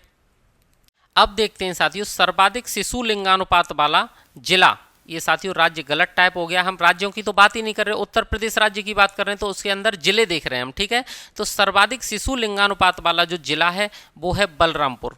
ठीक है, बलरामपुर, और यहाँ का शिशु लिंगानुपात कितना है 950। सबसे कम शिशु लिंगानुपात वाला जिला है हमारा, ये भी राज्य नहीं है, तो ये है बागपत, और बागपत का जो शिशु लिंगानुपात है वो है 841। सर्वाधिक जनसंख्या वाले 5 जिले, ये क्वेश्चन आता है आपके लिए, सर्वाधिक जनसंख्या वाले 5 जिले कौन से हैं यूपी के, तो सबसे ज़्यादा प्रयागराज है, उससे थोड़ा कम मुरादाबाद, और उससे थोड़ा कम गाजियाबाद। अगले नंबर पे चौथे पे आता है आजमगढ़, और 5वें पे आता है लखीमपुर खीरी। ठीक है। तो प्रयागराज, मुरादाबाद, गाजियाबाद, आजमगढ़ और लखीमपुर खीरी, ये 5 जिले उत्तर प्रदेश के अवरोही क्रम में जनसंख्या वाले जिले हैं। सबसे कम जनसंख्या वाले 5 जिले अगर देखें हम, तो साथियों वो है महोबा, चित्रकूट, हमीरपुर, श्रावस्ती और ललितपुर। ये साथियों सबसे कम जनसंख्या वाले आरोही क्रम में 5 जिले हैं। ठीक है। सर्वाधिक औसत साक्षरता वाले अगर 5 जिलों की बात करें, सर्वाधिक औसत साक्षरता वाले 5 जिले, तो ये हैं गौतम बुद्ध नगर, ये सबसे ज़्यादा है, 80.12% है यहाँ पे। ठीक है। फिर कानपुर नगर, यहाँ 79.65% है। उसके बाद औरैया 78.95%, फिर है इटावा 78.41%, और उसके बाद साथियों गाजियाबाद 78.07%। यानी कि सर्वाधिक औसत साक्षरता वाले जिलों में सबसे फर्स्ट पे है गौतम बुद्ध नगर, उसके बाद कानपुर नगर, फिर औरैया, इटावा, गाजियाबाद। ये हमारे 5 जिले हैं अवरोही क्रम में साक्षरता के अनुसार। आगे बढ़ते हैं। अब देख लेते हैं न्यूनतम औसत साक्षरता वाले जिले। न्यूनतम औसत साक्षरता वाले जिले, श्रावस्ती सबसे कम है, 46.74% है यहाँ की साक्षरता। उसके बाद बहराइच 49.36%, बलरामपुर 49.51%, बदायूं 51.29%, और रामपुर 53.34%।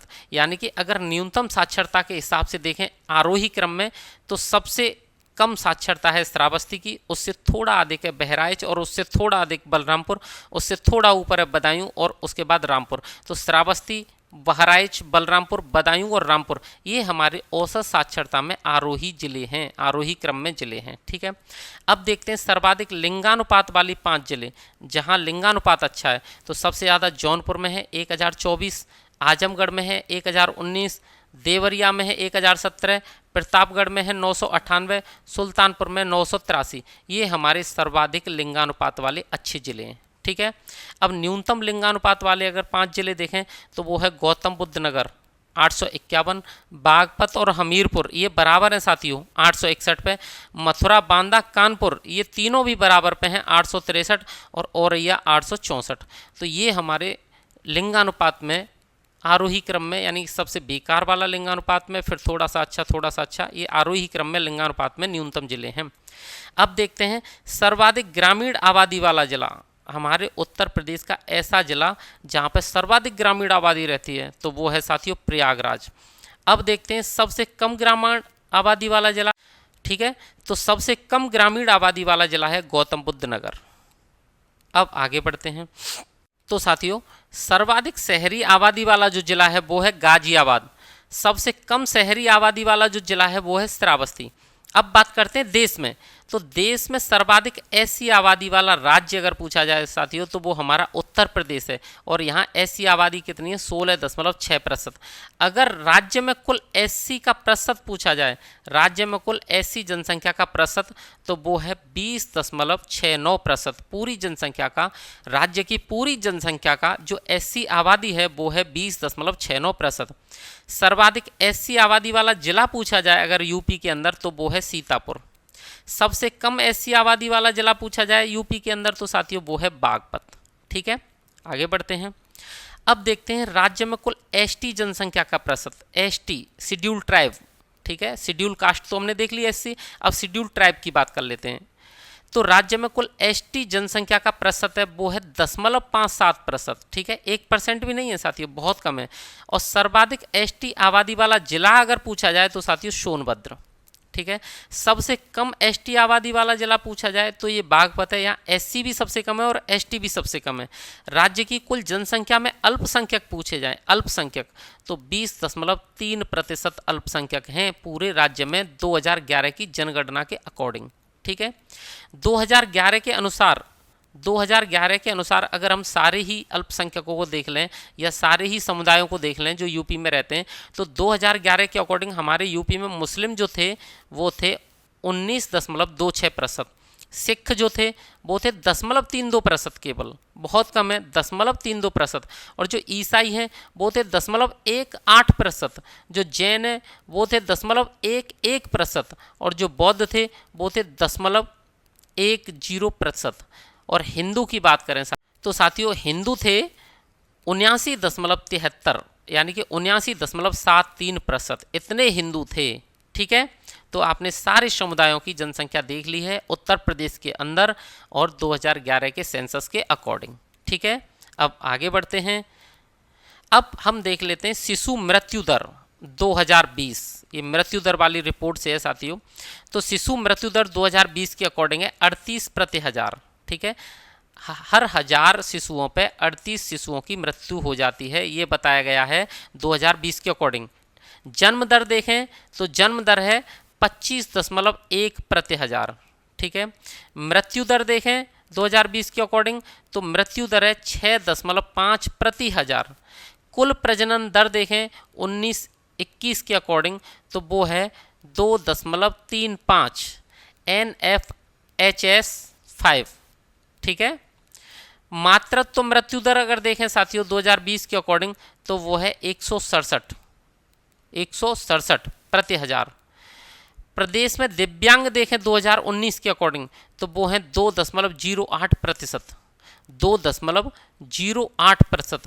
अगर इनकी संख्या को काउंट किया जाए, ये परसेंट कितना हो रहा है तो 41,57,514।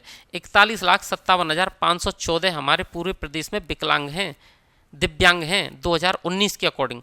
भारत में कुल दिव्यांग आबादी में उत्तर प्रदेश कहाँ है तो साथियों ये है 15.5%। यानी कि पूरे देश में जितने भी दिव्यांग हैं अगर उन कितने प्रतिशत हैं तो 15.5% हैं। उत्तर प्रदेश में कुल दिव्यांगों में सर्वाधिक कौन से दिव्यांग सर्वाधिक हैं तो साथियों बधिर या बहरे, जो बहरे हैं वो सबसे ज़्यादा हैं 24.72%। उत्तर प्रदेश की कुल दिव्यांगों में सबसे कम दिव्यांग कौन से हैं उत्तर प्रदेश में तो मानसिक दिव्यांग सबसे कम है 1.84%। ठीक है, तो साथियों जो भी हम ये जनगणना 2011 के अकॉर्डिंग डाटा देख रहे थे जहाँ से हमारे एग्जाम में क्वेश्चन आते हैं, ये हमारा इसी स्लाइड पर समाप्त होता है। ठीक है, अब आगे हम और जानकारी लेते हैं उत्तर प्रदेश की, और अब देख लेते हैं उत्तर प्रदेश के उद्योग। ये भी एग्जाम के लिए बहुत इंपॉर्टेंट है साथियों। मैंने आपको पहले ही बता दिया था अगर आप इस वीडियो को पूरा देख लेते हैं तो उत्तर प्रदेश का एक भी क्वेश्चन आपसे बचने वाला नहीं है। ठीक है, आगे बढ़ते हैं। तो प्रदेश का बृहत्तम उद्योग, तो साथियों जो प्रदेश का बृहत्तम उद्योग है वो है हथकरघा उद्योग। हथकरघा उद्योग प्रदेश के पारंपरिक उद्योग की अगर बात करें तो वो चीनी, सूती कपड़ा, सीमेंट और वनस्पति तेल, ये हमारे प्रदेश के पारंपरिक उद्योग हैं। ठीक है, उत्तर भारत का मैनचेस्टर किसे कहा जाता है तो ये कानपुर को कहा जाता है साथियों। यहाँ कपड़े का काम बहुत ज़्यादा होता है, ठीक है। उत्तर प्रदेश में एल्यूमिनियम उद्योग कहाँ कहाँ है, तो ये रेणुकूट में है। रेणुकूट कहाँ है, सोनभद्र में। तो उत्तर प्रदेश में एल्यूमिनियम उद्योग रेणुकूट में है, सोनभद्र में। आगे बढ़ते हैं। अगला है हमारा सीमेंट के कारखाने। अगर सीमेंट के कारखानों की बात करें कि उत्तर प्रदेश में कहाँ है, तो चुर्क और डला, चुर्क व डला में है, और ये दोनों जगह कहाँ है, सोनभद्र में। और एक है चुनार में, चुनार कहाँ है, मिर्जापुर में। मिर्जापुर सोनभद्र वहीं पास पास हैं साथियों, ठीक है। ट्रांसफार्मर बनाने का केंद्र उत्तर प्रदेश के अंदर ट्रांसफार्मर 2 जगह बनते हैं, झांसी और मेरठ। कपड़ा अनुसंधान संस्थान, जो कपड़ा अनुसंधान संस्थान है उत्तर प्रदेश के अंदर, वो है गाजियाबाद में। सॉफ्टवेयर टेक्नोलॉजी पार्क, ये साथियों नोएडा में है, मेरठ में है, कानपुर में है, लखनऊ में और प्रयागराज में। जो सॉफ्टवेयर टेक्नोलॉजी पार्क है नोएडा, मेरठ, कानपुर, लखनऊ और प्रयागराज में है, ठीक है। आगे बढ़ते हैं। अब देख लेते हैं हम diesel locomotive works. Diesel locomotive works ये कहाँ है, तो ये मंडुवाडीह, मंडुवाडीह वाराणसी में है साथियों। वाराणसी में भी एक जगह है मंडुवाडीह, यहाँ पे है डीजल लोकोमोटिव वर्क्स। ये पूछा जाता है आपसे। सिंगरौली कोयला खान, जो सिंगरौली की कोयला खान है ये कहाँ है, ये सिंगरौली में ही है। सिंगरौली सोनभद्र में है, ठीक है। तो सिंगरौली की कोयला खान कहाँ है, सिंगरौली सोनभद्र में। मॉडर्न बेकरीज, उत्तर प्रदेश की जो मॉडर्न बेकरीज है वो कानपुर से संबंध रखती है, कानपुर में है साथियों, ठीक है। Hindustan aeronautics limited, Hindustan aeronautics limited ये कहाँ है, तो ये लखनऊ, कानपुर और कोरबा यानी कि अमेठी। कोरबा अमेठी में है, तो लखनऊ, कानपुर और अमेठी में है Hindustan aeronautics limited. Bharat electrical limited, Bharat electrical limited कहाँ है, यूपी के अंदर, तो ये गाजियाबाद में है। स्कूटर्स इंडिया लिमिटेड ये साथियों लखनऊ में है। यहाँ से आपको क्वेश्चन पूछे जाते हैं, बिल्कुल निश्चित पूछे जाएंगे। आगे बढ़ते हैं साथियों। अब देखते हैं उत्तर प्रदेश का उर्वरक कारखाना कहाँ है, तो ये गोरखपुर, गोंडा, फूलपुर। फूलपुर कहाँ है, प्रयागराज में। आंवला ये बरेली में साथियों। तो गोरखपुर, गोंडा और बरेली में है उर्वरक कारखाना उत्तर प्रदेश का। उत्तर प्रदेश का रेल कोच, रेल पहिया कारखाना ये साथियों रायबरेली में है, रायबरेली के लालगंज में, ठीक है। रेल कोच और रेल पहिया का कारखाना रायबरेली। भारत एक्सप्लोसिव यानी कि बारूद फैक्ट्री, बारूद फैक्ट्री कहाँ है उत्तर प्रदेश की, तो ये ललितपुर में है। स्टील अथॉरिटी लिमिटेड, स्टील जो अथॉरिटी लिमिटेड है ये कहाँ है, ये भी अमेठी में है, जगदीशपुर में है, ठीक है। ग्रेनाइट खनन उद्योग, ग्रेनाइट का खनन उत्तर प्रदेश में कहाँ किया जाता है, तो ये ललितपुर में है साथियों। ग्रेनाइट खनन उद्योग ललितपुर। आगे बढ़ते हैं। अब कुछ हथकरघा उद्योगों को देख लेते हैं। हथकरघा उद्योग ये साथियों बहुत इंपॉर्टेंट है, यहाँ से भी आपको क्वेश्चन देखने को मिलेगा। अगर बात करें कालीन और दरी की, कालीन और दरियाँ ये मिर्जापुर, भदोही, आगरा, वाराणसी और बरेली यहाँ पे मुख्य रूप से तैयार की जाती हैं। कालीन और दरियाँ मिर्जापुर, भदोही, आगरा, वाराणसी और बरेली, ठीक है। कंबल की बात करें, कंबल तो कंबल मुजफ्फरनगर, नजीबाबाद और मेरठ। मेरठ में भी कहाँ, लावड़। तो कंबल मुजफ्फरनगर, नजीबाबाद और मेरठ में तैयार किए जाते हैं। रेशमी साड़ियाँ, रेशमी साड़ियाँ के लिए तो साथियों बनारस, वाराणसी फेमस है। बनारसी साड़ी भी कह देते हैं, रेशमी साड़ी भी कह देते हैं, ठीक है। चिकन का काम, चिकन का काम साथियों लखनऊ में।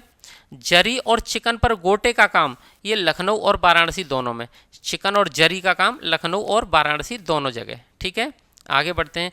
अब देख लेते हैं पीतल और अन्य धातु उद्योग। पीतल उद्योग बहुत ही इंपॉर्टेंट है, और उसके साथ ही अन्य धातु उद्योग ये कहाँ कहाँ हैं उत्तर प्रदेश के अंदर। तो पीतल की मूर्तियाँ की बात करें साथियों, ये कहाँ बनाई जाती हैं, ये मथुरा में बनाई जाती हैं। पीतल के बर्तन ये मुरादाबाद, वाराणसी और मिर्जापुर में बनाए जाते हैं। लोहे के बांट ये साथियों सहारनपुर और आगरा में बनाए जाते हैं। ताला उद्योग ये तो फेमस है साथियों, अलीगढ़, अलीगढ़ का ताला बहुत ज़्यादा फेमस है, ठीक है। लोहे के बांट सहारनपुर और आगरा का है। चाकू उद्योग, रामपुरी चाकू बोला होगा ना, सुना होगा फिल्मों में भी साथियों, रामपुरी चाकू। तो चाकू उद्योग रामपुर में है। कैंची उद्योग ये मेरठ में है। कैंची उद्योग कहाँ है, मेरठ में। ये आपको पूछा जाएगा साथियों। आगे बढ़ते हैं। अब देखते हैं लकड़ी और फर्नीचर तथा अन्य उद्योग। कुछ लकड़ी और फर्नीचर का भी देख लेते हैं कि ये उत्तर प्रदेश में कहाँ से तैयार होते हैं। अगर पूछा जाए आपको उत्तर प्रदेश के अंदर लकड़ी के खिलौने, लकड़ी के खिलौने तो साथियों लखनऊ और वाराणसी। खेल का सामान ये मेरठ और आगरा इसके लिए बहुत फेमस हैं साथियों। मिट्टी के खिलौने ये आगरा और आजमगढ़ बहुत ज़्यादा फेमस हैं। चूड़ी उद्योग अकेला है साथियों फिरोजाबाद। चूड़ी और कांच की बात करें तो सीधे फिरोजाबाद। हाथ से कागज बनाना ये साथियों मथुरा और कालपी। कालपी कहाँ है? जालौन में। ठीक है, मथुरा और जालौन ऐसे समझ लीजिए आप अगर हाथ से कागज बनाने की बात। तो साथियों इस स्लाइड के समाप्त होने तक हमारे सारे उद्योग लगभग हमने देख लिए हैं। लकड़ी, फर्नीचर वाले उद्योग, पीतल उद्योग, धातु उद्योग, हथकरघा उद्योग, कुटीर उद्योग सब देख लिए। ठीक है, अब हम आगे उत्तर प्रदेश की और जानकारी करते हैं। ये साथियों आपकी मैराथन क्लास है, ये बहुत ही अच्छी क्लास है, आप इसे जरूर 1 से 2 बार देखें। ठीक है, आगे बढ़ते हैं। अब है हमारा प्रमुख मेले, उत्तर प्रदेश के प्रमुख मेले और उत्सव। ये साथियों very very very important question आपको मिलना ही है यहाँ से, नो डाउट। ठीक है, बात करें साथियों महाकुंभ मेला, ये कहाँ लगता है? तो ये प्रयागराज में लगता है और हर 12 वर्ष बाद लगता है। जो कुंभ मेला है वो प्रयागराज में लगता है, 6 वर्ष में लगता है एक बार। माघ मेला साथियों ये भी प्रयागराज में लगता है और प्रतिवर्ष लगता है। तो माघ मेला प्रतिवर्ष लगता है, महाकुंभ मेला 12 वर्ष बाद लगता है। ठीक है, बात करते हैं इंपोर्टेंट ककोरा मेला पूछा जाता है आपसे, ये साथियों बदायूं में लगता है। रामनगरिया मेला ये फर्रुखाबाद में लगता है, रामनगरिया मेला। शाकंबरी देवी मेला ये सहारनपुर का फेमस मेला है। बटेश्वर मेला साथियों ये आगरा का मेला है, बटेश्वर मेला आगरा का है। ध्रुपद मेला ये वाराणसी का मेला है। गढ़ मुक्तेश्वर मेला ये हापुड़ में लगता है। ठीक है, गढ़ मुक्तेश्वर मेला हापुड़ में। झूला मेला ये मथुरा में वृंदावन वाले क्षेत्र में लगता है साथियों। नौचंदी मेला ये मेरठ में लगता है, हिंदू मुस्लिम एकता का प्रतीक है ये। ठीक है, गोला गोकर्णनाथ मेला, गोला गोकर्णनाथ मेला ये लखीमपुर खीरी में लगता है। ढाई घाट मेला, ढाई घाट मेला साथियों शाहजहाँपुर में लगता है। खिचड़ी मेला ये गोरखपुर में लगता है। लठमार होली ये बरसाना यानी कि मथुरा में लगती है, मथुरा में होती है लठमार होली। इसके तो साथियों आपने टीवी पे वीडियो वगैरह भी खूब देखे होंगे। श्रावणी मेला ये फर्रुखाबाद में लगता है। ठीक है, आगे बढ़ते हैं, कुछ मेले और उत्सव और देख लेते हैं। शोरो मेला ये कासगंज में लगता है। सैयद सालार उर्स ये बहराइच में लगती है। देवा शरीफ मेला वेरी इंपॉर्टेंट है साथियों, ये बाराबंकी में लगता है। मकनपुर मेला ये बिल्हौर कानपुर में लगता है। ददरी मेला ये साथियों एक पशु मेला है, ये बलिया में लगता है ददरी मेला। ठीक है, रामायण मेला ये चित्रकूट में लगता है। गोविंद साहब मेला आजमगढ़ में लगता है। शुक्रताल मेला ये साथियों मुजफ्फरनगर में लगता है। बल सुंदरी देवी मेला ये अनूप शहर में लगता है। अनूप शहर कहाँ है? बुलंदशहर में है। ठीक है, सरधना मेला ये सरधना में ही लगता है, सरधना मेरठ में है। बेरिया घाट मेला, बेरिया घाट मेला हरदोई में लगता है साथियों। कालिंजर मेला ये बांदा में लगता है। सिकरी मेला ये मोदी नगर गाजियाबाद में लगता है, सिकरी मेला। फागुन मेला ये रामपुर में लगता है। तिगरी मेला ये साथियों अमरोहा में लगता है, तिगरी मेला। कंसबद्ध मेला और कंस मेला इनको आप देख लें। कंसबद्ध मेला हमीरपुर में भी लगता है और साथ में मथुरा में तो लगेगा ही लगेगा। कंस मेला साथियों ये मथुरा फतेहपुर सीकरी के आसपास के क्षेत्रों में लगता है। अब बात करते हैं, ये 2 फैक्ट बहुत अच्छे हैं, इनको आप जरूर याद कर लें कि उत्तर प्रदेश के अंदर कौन सा जनपद है सर्वाधिक मेले लगते हैं। तो उत्तर प्रदेश के अंदर सर्वाधिक मेले लगेंगे मथुरा में। और सबसे कम मेले कहाँ लगते हैं उत्तर प्रदेश में? तो साथियों पीलीभीत में सबसे कम मेले लगते हैं। ठीक है, हमने यहाँ सारे मेले और उत्सव को देख लिया। ठीक है साथियों, और ये एग्जाम का एक बहुत ही इंपॉर्टेंट टॉपिक है। आगे बढ़ते हैं, अब देख लेते हैं उत्तर प्रदेश के प्रमुख महोत्सव, ये भी बहुत इंपॉर्टेंट है साथियों। तो सबसे पहले बात करते हैं ताज महोत्सव की। तो ताज महोत्सव के बारे में तो आप जानते ही हैं। ताज महोत्सव जैसे ताजमहल आगरा में है तो उसी के नाम पर लगता है ताज महोत्सव, और ये आगरा में लगता है। ठीक है, और ये फरवरी के महीने में आयोजित किया जाता है। यहाँ पे क्या होता है, जो मुगल संस्कृति होती है, मुगल नहीं साथियों मुगल संस्कृति और भारतीय कलाओं का प्रदर्शन किया जाता है। ठीक है, ताज महोत्सव के अंदर मुगल संस्कृति और भारतीय कलाओं का प्रदर्शन किया जाता है। अगला है हमारा सुलहकुल महोत्सव। सुलहकुल महोत्सव, सुलहकुल महोत्सव आगरा में आयोजित किया जाता है और ये हिंदू मुस्लिम एकता का क्या है? प्रतीक है। ठीक है, राम बारात उत्सव की बात करें तो ये भी आगरा के अंदर निकाली जाती है राम बारात। ठीक है, लखनऊ महोत्सव लखनऊ में आयोजित किया जाता है, नाम से ही पता चल रहा है। और ये अवध की कलाओं का प्रदर्शन किया जाता है, अवध की कलाओं का प्रदर्शन इस लखनऊ महोत्सव में। अब है साथियों अगला हमारा देव दीपावली उत्सव। और ये देव दीपावली उत्सव वाराणसी में आयोजित किया जाता है। त्रिवेणी महोत्सव, जो त्रिवेणी महोत्सव है ये प्रयागराज में आयोजित किया जाता है और फरवरी में बोट क्लब पर। ठीक है, बोट क्लब पर, बोटों पर आयोजित किया जाता है त्रिवेणी महोत्सव। छड़ी मार होली या छड़ी मार होलिकोत्सव, ये साथियों गोकुल में, गोकुल कहाँ है, मथुरा में आयोजित किया जाता है। मथुरा में भी अगर पूछा जाए तो गोकुल में।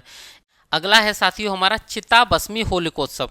चिता भस्मी होलिकोत्सव यानी कि चिता की जो भस्म होती है, राख होती है, उसे लपेट लपेट कर ये होता है होलिकोत्सव, होली खेली जाती है। और ये कहाँ होता है, तो ये काशी में होता है, काशी में। और काशी में एक घाट है मणिकर्णिका घाट, मणिकर्णिका घाट, यहाँ पर ये चिताभस्मी होलिकोत्सव आयोजित किया जाता है।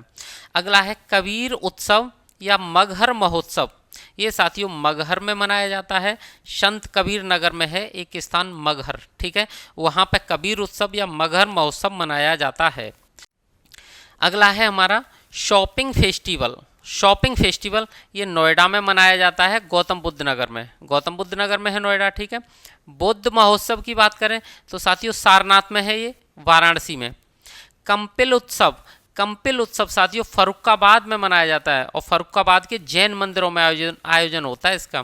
फर्रुखाबाद के जैन मंदिरों में इसका आयोजन होता है।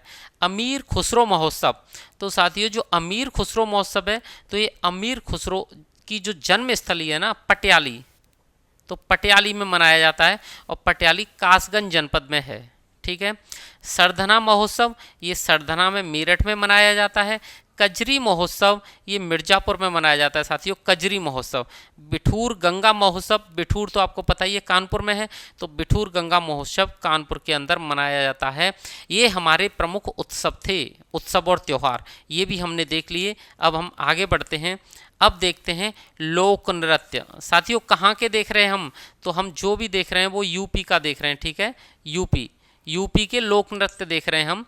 कहाँ कहाँ कौन सा लोक नृत्य है, लोक नृत्य अलग अलग स्थानों पर अलग अलग किए जाते हैं, ठीक है। तो सबसे इम्पोर्टेंट ख्याल नृत्य, जो ख्याल नृत्य है वो बुंदेलखंड में किया जाता है, बुंदेलखंड में इसका आयोजन होता है और इसकी विशेषता है कि ये पुत्र जन्मोत्सव पर मनाया जाता है, ख्याल नृत्य किया जाता है पुत्र जन्मोत्सव पर, ठीक है। अगला है चरकुला नृत्य। जो चरकुला नृत्य है ये ब्रज क्षेत्र में किया जाता है और ये रथ का पहिया पर गढ़ा रखकर नृत्य किया जाता है। रथ के पहिया पर एक गढ़ा रख लेती हैं स्त्रियां, फिर नृत्य करती हैं, इसे बोलते हैं चरकुला नृत्य और ये ब्रज क्षेत्र में आयोजित होता है। अगला है राहुला नृत्य। ये साथियों बुंदेलखंड में आयोजित होता है और ये लोक कहावतों का मंचन, यहाँ पर लोक कहावतों का मंचन किया जाता है, ठीक है, लोक कहावतें प्रदर्शित की जाती हैं तभी किया जाता है राहुला नृत्य। अगला है पाई डंडा नृत्य। ये साथियों बुंदेलखंड क्षेत्र में किया जाता है अहीर समुदाय के द्वारा, ठीक है, पाई डंडा अहीर समुदाय के द्वारा किया जाता है बुंदेलखंड में। आगे बढ़ते हैं, आगे है हमारा चौरसिया नृत्य। चौरसिया नृत्य साथियों जौनपुर में किया जाता है और ये कहारों द्वारा किया जाता है, जो जौनपुर के कहार हैं उनके द्वारा चौरसिया नृत्य किया जाता है। कर्मा नृत्य ये मिर्जापुर और सोनभद्र में किया जाता है और ये एक जनजातियों द्वारा किया जाता है, जनजातियों का करने वाला नृत्य है कर्मा नृत्य। अगला है धुरिया नृत्य। ये साथियों बुंदेलखंड में किया जाता है और कुम्हार स्त्री बनकर नृत्य करते हैं, ये कुम्हारों द्वारा किया जाता है धुरिया नृत्य। और ये जो कुम्हार हैं महिलाओं का परिधान पहन के, महिलाओं का परिधान धारण करके इस नृत्य को करते हैं। लठमार दिवारी, लठमार होली तो आपने सुन ली बरसाना मथुरा, तो जो लठमार दिवारी है ये साथियों चित्रकूट में आयोजित किया जाता है दीपावली के अवसर पर। अगला है चोलर नृत्य। जो चोलर डांस है, चोलर नृत्य है, ये साथियों मिर्जापुर और सोनभद्र में किया जाता है और अच्छी वर्षा और अच्छी फसल के लिए ये किया जाता है। कठघोड़वा नृत्य, कठघोड़वा नृत्य ये पूर्वांचल के क्षेत्र में किया जाता है मांगलिक यानी कि शादी विवाह के अवसरों पर। अगला है ठडिया नृत्य। जो ठडिया नृत्य ये सोनभद्र में किया जाता है संतान की कामना पूरी होने पर, सोनभद्र में संतान की कामना होने पर जो नृत्य किया जाता है वो है ठडिया नृत्य, ठीक है। अगला है साथियों झूला नृत्य। ये जो झूला नृत्य, और ये जो झूला नृत्य है ये ब्रज क्षेत्र में किया जाता है सावन के महीने में मंदिरों में, ठीक है। सेरा या ढोला नृत्य ये सोनभद्र और मिर्जापुर में किया जाता है आदिम समाज के द्वारा। मयूर नृत्य ये ब्रज क्षेत्र में किया जाता है, मयूर यानी कि मोर पंख पहनकर या मोर पंख वाले परिधान पहनकर। राही नृत्य, तो जो राई नृत्य है साथियों ये भी बुंदेलखंड क्षेत्र में किया जाता है, ये जन्माष्टमी पर किया जाता है महिलाओं के द्वारा, औरतों के द्वारा। बधाई नृत्य ये अवध क्षेत्र में किया जाता है राम जन्मोत्सव पर बधाई देने के लिए, ठीक है। रागिनी व गुजरी ये साथियों पश्चिमी क्षेत्र के नृत्य हैं और ये घाघरा पहनकर किए जाते हैं। आगे बढ़ते हैं, अब देख लेते हैं साथियों हम कुछ प्रमुख नगरों के उपनाम। यहाँ से भी क्वेश्चन आता है, ये इंपॉर्टेंट है साथियों, आपसे किसी भी नगर के उत्तर प्रदेश के उपनाम पूछे जा सकते हैं, ठीक है। तो प्रयागराज के उपनाम क्या हैं? तो प्रयागराज को संगम नगरी भी कहा जाता है, कुंभ नगरी भी कहा जाता है, तीर्थराज भी कहा जाता है, प्रयागराज को अमरूद नगरी भी कहा जाता है, और ईश्वर का निवास स्थान भी हम प्रयागराज को कहते हैं। तो प्रयागराज के कई उपनाम हो गए, संगम नगरी, कुंभ नगरी, तीर्थराज, अमरूद नगरी और ईश्वर का निवास स्थान। अब बात आती है प्रतापगढ़। प्रतापगढ़ का नाम है आंवला नगरी, ठीक है, क्योंकि यहाँ आंवला सर्वाधिक उत्पादित किए जाते हैं पूरे उत्तर प्रदेश के। अगला है मलिहाबाद लखनऊ, ये साथियों इसको कहते हैं मलिहाबाद को आमों का नगर। गोरखपुर, गोरखपुर को कहते हैं गोरखधाम भी कहते हैं, नाथ नगर भी कहते हैं और गीता प्रेस नगर भी इसको गोरखपुर को बोला जाता है, ठीक है। आगे बढ़ते हैं साथियों, कानपुर नगर, कानपुर नगर को लेदर सिटी बोला जाता है, उद्योग नगर बोला जाता है और पूर्वोत्तर भारत का मैनचेस्टर, ये मानचेस्टर भी है पूर्वोत्तर भारत का कानपुर, ठीक है। गाजियाबाद, गाजियाबाद को छोटा दिल्ली भी बोलते हैं और उद्योग नगरी भी बोलते हैं, इसके दो उपनाम हैं। नोएडा, नोएडा की बात करें तो इसे उत्तर प्रदेश का शो विंडो कहते हैं, ठीक है, उत्तर प्रदेश का शो विंडो। अयोध्या धाम, अयोध्या धाम का नाम है अवध, साकेत धाम, राम जन्मभूमि और भू बैकुंठ, यानी कि धरती पर अगर स्वर्ग है तो वो कहाँ है? अयोध्या धाम है, क्योंकि भगवान राम की नगरी थी। मेरठ, मेरठ के जो नाम हैं वो हैं कैंची नगर और क्रांति नगर, क्योंकि यहाँ से सबसे पहले क्रांति हुई थी मंगल पांडे ने जो की थी, ठीक है। हस्तिनापुर, हस्तिनापुर का नाम क्या है? जैनी लोगों की काशी, हस्तिनापुर को जैनी लोगों की काशी बोला जाता है। कन्नौज, कन्नौज के दो नाम हैं, इत्र नगरी और खुशबुओं का शहर भी इसको कहते हैं, ठीक है साथियों, कन्नौज को। आगे बढ़ते हैं, अब है हमारा गाजीपुर। गाजीपुर को काशी की बहन कहा जाता है, गाजीपुर को काशी की बहन। चंदौली, चंदौली को धान का कटोरा कहते हैं, चंदौली को धान का कटोरा। रामपुर, रामपुर को कहते हैं साथियों चाकुओं का नगर, चाकुओं का नगर, यहाँ के चाकू, रामपुरी चाकू बहुत ही फेमस है। आगरा, आगरा को ताज नगरी भी कहते हैं और पेठा नगर भी कहते हैं। फिरोजाबाद, फिरोजाबाद को सुहाग नगरी और चूड़ियों का नगर या चूड़ी नगरी भी कहते हैं। हाथरस, हाथरस को हींग नगरी या गुलाल नगरी भी कहते हैं। मथुरा, मथुरा को कृष्ण नगरी, पेड़ा नगरी और भू बैकुंठ भी बोला जाता है, ठीक है साथियों। आगे बढ़ते हैं, सोनभद्र, सोनभद्र को सोनांचल भी कहा जाता है, पावर कैपिटल ऑफ इंडिया भी कहा जाता है, क्योंकि यहाँ पे कई विद्युत, ताप विद्युत और जल विद्युत परियोजनाएं हैं, ठीक है। तो सोनभद्र को पावर कैपिटल ऑफ इंडिया भी कहा जाता है। बरेली, बरेली को सुरमा नगरी कहा जाता है, यहाँ का सुरमा बहुत फेमस है साथियों। लखनऊ, लखनऊ को नवाबों का शहर और बागों का शहर कहा जाता है, ठीक है। लखनऊ के दो उपनाम हैं, नवाबों का शहर और बागों का शहर। मुरादाबाद, मुरादाबाद को पीतल नगरी और बर्तनों का शहर कहा जाता है। वाराणसी, वाराणसी को विश्वनाथ नगरी, शिव नगरी और घाटों का नगर, वाराणसी में घाट हैं, तीन तीन नदियां हैं यहाँ पे, ठीक है, वरुणा, अस्सी, तो उन्हीं के लिए उनके नदियों के कई घाट हैं, तो इसे घाटों का नगर, शिव नगरी और विश्वनाथ नगरी कहा जाता है।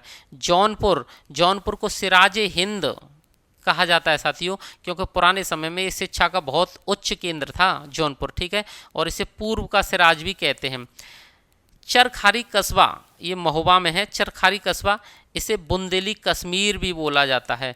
चरखारी कस्बा जो महोबा का है, इस स्थान को बुंदेली कश्मीर भी बोला जाता है। आगे बढ़ते हैं, अब हम देखते हैं साथियों राज्य में कुछ अनुसूचित जनजातियां, जो शेड्यूल ट्राइब है ना, उनको देख लेते हैं।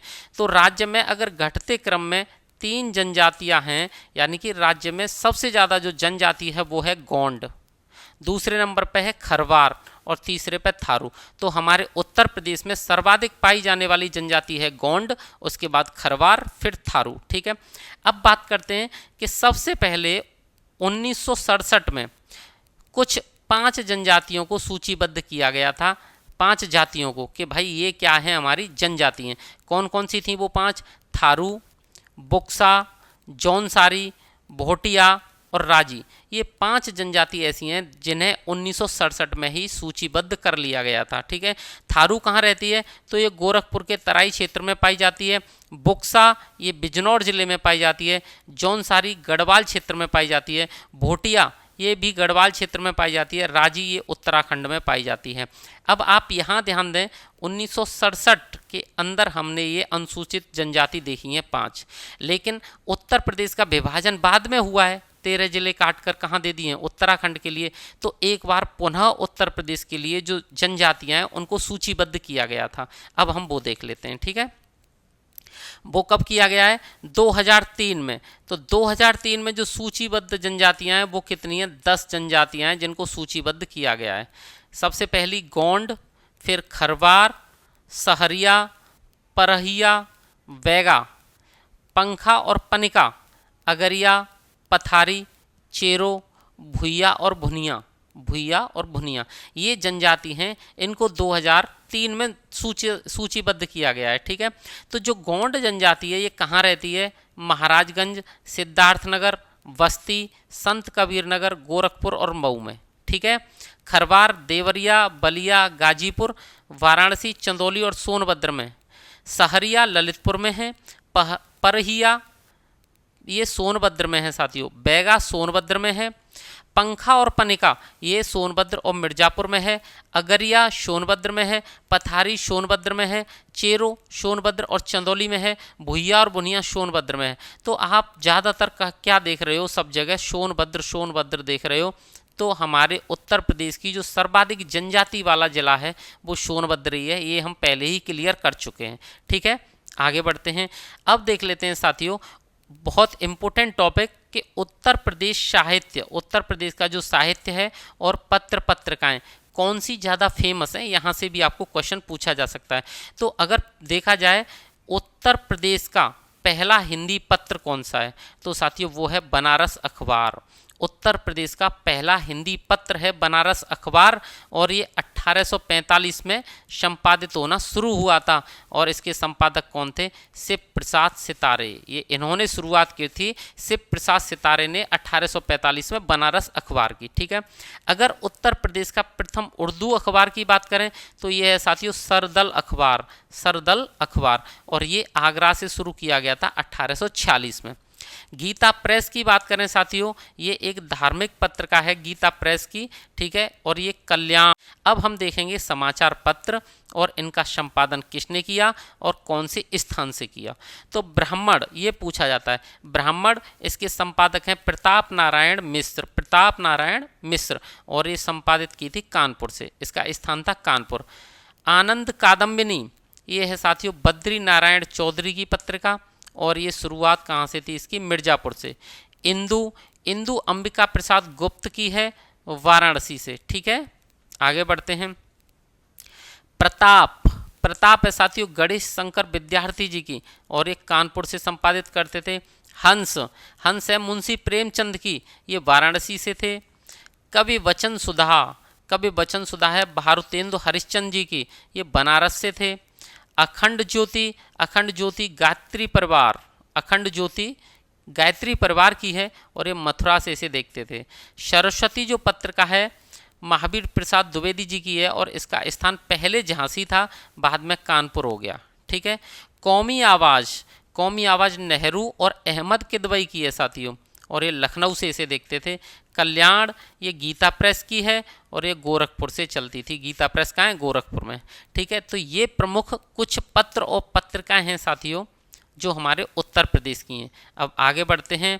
अब देखते हैं राज्य में स्थापित मुगल कालीन स्थापत्य कला, यानी कि राज्य में जो मुगल कालीन इमारतें हैं, मुगल कालीन स्थापत्य है, वो भी पूछ लिया जाता है एग्जाम में, तो हम इसे भी देख लेते हैं।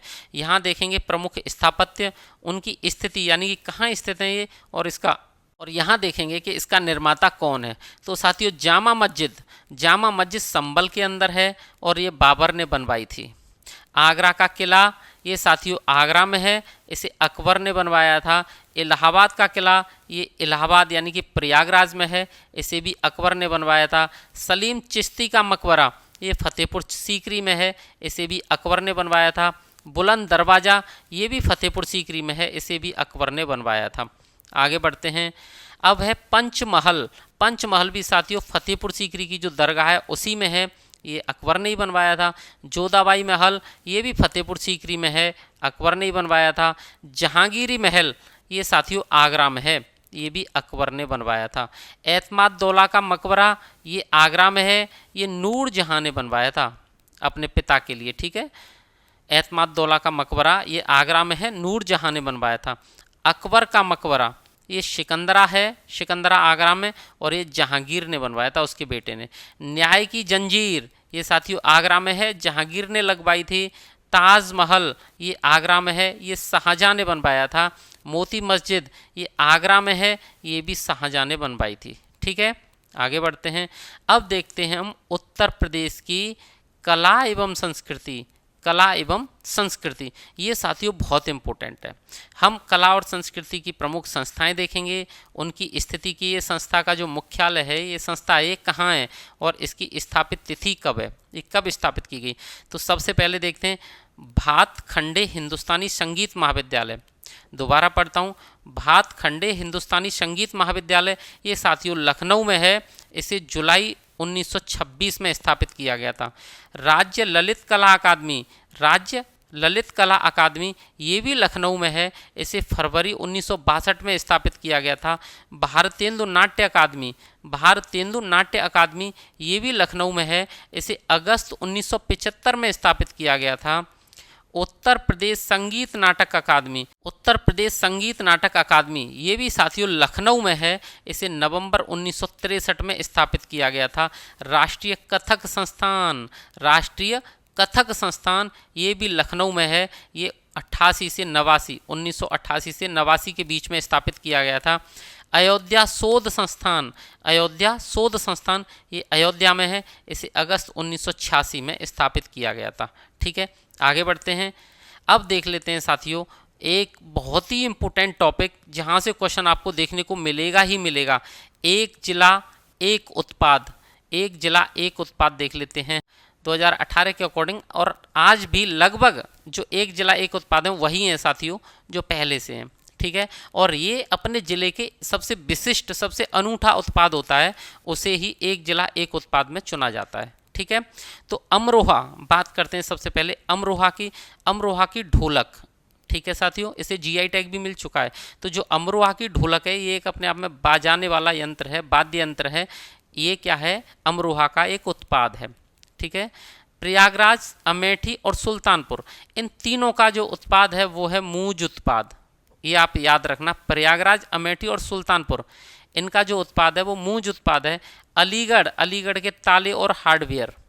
अम्बेडकर नगर, इटावा और मऊ साथियों, इनका उत्पाद है वस्त्र उत्पाद। आगरा और कानपुर नगर, इनका है चमड़ा उत्पाद। आजमगढ़, आजमगढ़ की काली मिट्टी की कलाकृति, ठीक है, काली मिट्टी की कलाकृति, इसका क्या है, उत्पाद है। उन्नाव, कासगंज, चंदौली, बदायूं, बरेली और शाहजहाँपुर। उन्नाव, कासगंज, चंदौली, बदायूं, बरेली और शाहजहाँपुर, इनका उत्पाद क्या है, तो इनका उत्पाद है जरी जरदोजी, जरी जरदोजी। एटा, एटा क्या क्या है, घुंघरू और घंटी, एटा का उत्पाद है घुंघरू और घंटी। आगे बढ़ते हैं साथियों। औरैया, औरैया का उत्पाद है दूध प्रसंस्करण, यानी कि घी है, दूध से बनने वाली चीज़ें, उसमें भी प्रमुखता घी, ये औरैया का उत्पाद है।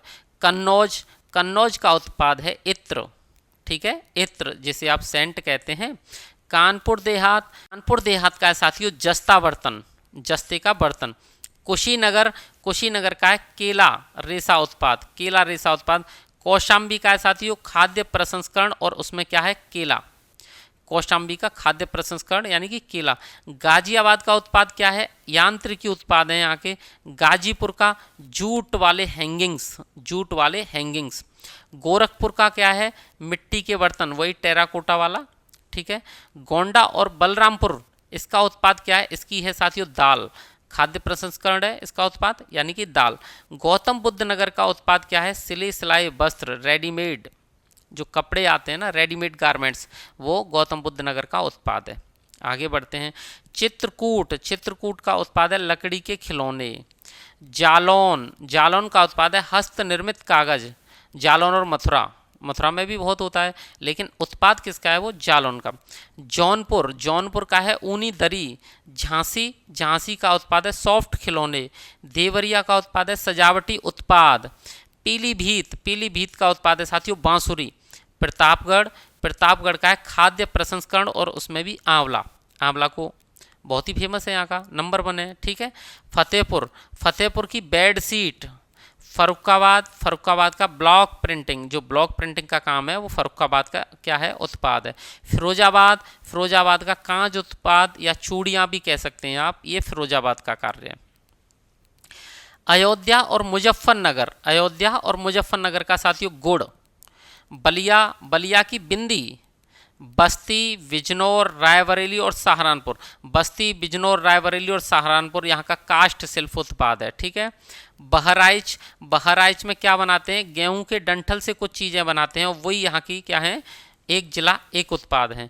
बागपत और हापुड़, बागपत और हापुड़ का साथियों घरेलू सजावटी सामान है ना, वो यहाँ का उत्पाद है। बाराबंकी, हरदोई, यहाँ का हथकरघा जो उद्योग है उससे जो भी बनाते हैं वो यहाँ का उत्पाद है। बांदा, बांदा का सजर पत्थर शिल्प, यहाँ पत्थर की शिल्प बनाई जाती है बांदा में। बुलंदशहर, चीनी मिट्टी के बर्तन, बुलंदशहर में क्या है? चीनी मिट्टी के बर्तन। मथुरा, मथुरा में स्वच्छता संबंधी सामान बनाए जाते हैं। महाराजगंज, महाराजगंज का फर्नीचर, ठीक है साथियों। आगे बढ़ते हैं। महोबा, महोबा का गोरा पत्थर शिल्प, गोरा पत्थर शिल्प महोबा का एक उत्पाद है। मिर्जापुर, सोनभद्र, संत रविदास नगर, यहाँ का उत्पाद है कालीन। मुरादाबाद का उत्पाद साथियों धातु शिल्प, ठीक है। मेरठ का उत्पाद खेल का सामान। मैनपुरी का उत्पाद है तारकशी, तारकशी कला। और रामपुर का उत्पाद है पैच वर्क। लखनऊ का उत्पाद है चिकनकारी और जरी जरदोजी। लखीमपुर खीरी और श्रावस्ती का उत्पाद है साथियों जनजातीय शिल्प। ललितपुर में जरी सिल्क यानी कि साड़ी का काम बना। वाराणसी, बनारस का तो पता ही है रेशम उत्पाद, रेशम की साड़ी। शामली, शामली में साथियों रिम और धुरा यानी कि एक्सल जिसे कहते हैं ना, जो गाड़ियों में मोटर वाहनों में यूज होता है एक्सल, तो वो शामली का एक उत्पाद है। संबल, संबल में सींग और हड्डी के जो उत्पाद हैं वो संबल के हैं। सिद्धार्थनगर का साथियों काला नमक चावल, सिद्धार्थनगर का काला नमक चावल बहुत ही फेमस है। सीतापुर की दरी, संत कबीर नगर के पीतल के बर्तन। हमीरपुर की जूती, हमीरपुर की जूती और हाथरस की हींग। ये साथियों एक जिला एक उत्पादों को हमने कंप्लीट कर लिया है और हमने सारे जिलों के उत्पादों को देखे हैं। आप इनको जरूर देख के जाना, यहाँ से क्वेश्चन आपको मिलना ही मिलना है, ठीक है। आगे बढ़ते हैं। अब देखते हैं हम उत्तर प्रदेश के प्रमुख हवाई अड्डे, ठीक है साथियों। अब हम उत्तर प्रदेश के प्रमुख हवाई अड्डों को देख लेते हैं जहां से एग्जाम में क्वेश्चन बनता है। तो चौधरी चरण सिंह हवाई अड्डा, चौधरी चरण सिंह अंतर्राष्ट्रीय हवाई अड्डा, ये साथियों अमौसी में है। अमौसी एक जगह है और ये कहाँ है? लखनऊ में।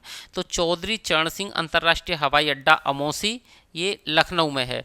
लाल बहादुर शास्त्री अंतर्राष्ट्रीय हवाई अड्डा, ये कहाँ है? बाबतपुर में है और बाबतपुर वाराणसी में है।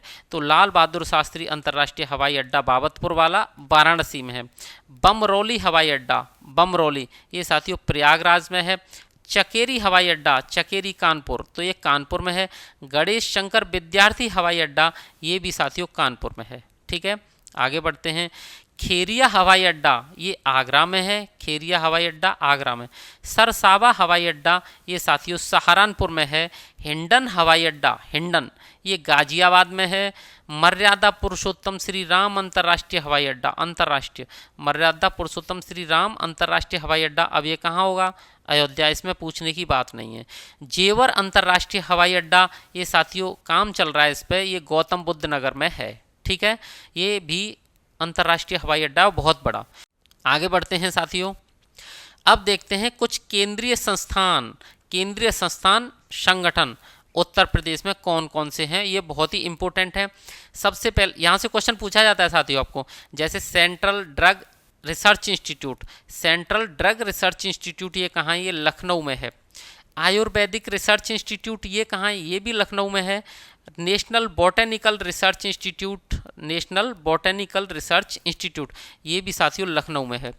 भारतीय प्रबंध संस्थान, भारतीय प्रबंधन संस्थान यानी कि IIM ये कहाँ है? ये भी लखनऊ में है। ठीक है, ये हम ऐसे केंद्रीय संस्थानों को देख रहे हैं जो उत्तर प्रदेश में हैं और जो एग्जाम की दृष्टि से बहुत ही इंपॉर्टेंट है। आगे बढ़ते हैं। Indian Institute of Space Science and Technology, Indian Institute of Space Science and Technology ये साथियों मेरठ में है। Rajiv Gandhi Institute of Technology ये रायबरेली में है। Rajiv Gandhi Institute of Technology Raebareli. Central Textile Institute, Central Textile Institute ये कानपुर में है। भारतीय कालीन औद्योगिक संस्थान, भारतीय कालीन औद्योगिक संस्थान ये भदोही में है। National news institute, national news institute ये नोएडा में है, निर्माणाधीन है। ठीक है साथियों। अंतर्राष्ट्रीय चावल अनुसंधान केंद्र, अंतर्राष्ट्रीय चावल अनुसंधान केंद्र ये चांदपुर में है, वाराणसी में। ठीक है साथियों, आगे बढ़ते हैं। अब देख लेते हैं उत्तर प्रदेश के कुछ क्रीड़ा स्थल या खेल संस्थान। ठीक है, सबसे पहले है master Chandgiram sport complex, master Chandgiram sports complex ये सैफई इटावा में है साथियों। अमिताभ बच्चन स्पोर्ट्स कॉम्प्लेक्स ये मेयो हॉल प्रयागराज में है, अमिताभ बच्चन स्पोर्ट्स कॉम्प्लेक्स। गुरु गोविंद सिंह पुरुष एवं महिला स्पोर्ट्स कॉलेज ये साथियों लखनऊ में है। मेजर ध्यानचंद पुरुष स्पोर्ट्स कॉलेज, मेजर ध्यानचंद पुरुष स्पोर्ट्स कॉलेज ये सैफई इटावा में है। ठीक है, आगे बढ़ते हैं। खेल गांव, खेल गांव प्रयागराज और आगरा में है। Buddha international circuit, Buddha international circuit ये साथियों ग्रेटर नोएडा में है, पूरे देश का सिंगल है ये। ठीक है, उत्तर प्रदेश में बुद्धा इंटरनेशनल जो सर्किट है वो पूरे देश का एक ही फॉर्मूला रेस का स्थल है। फॉर्मूला 1 की जो रेस होती है ना छोटी छोटी गाड़ियों में बहुत स्पीड में। Mahesh Bhupathi tennis academy, Mahesh Bhupathi tennis academy ये लखनऊ में है। Chandro Tomar shooting range, Chandro Tomar shooting range ये नोएडा में है। National sports academy, national sports academy ये खेलगांव प्रयागराज में है।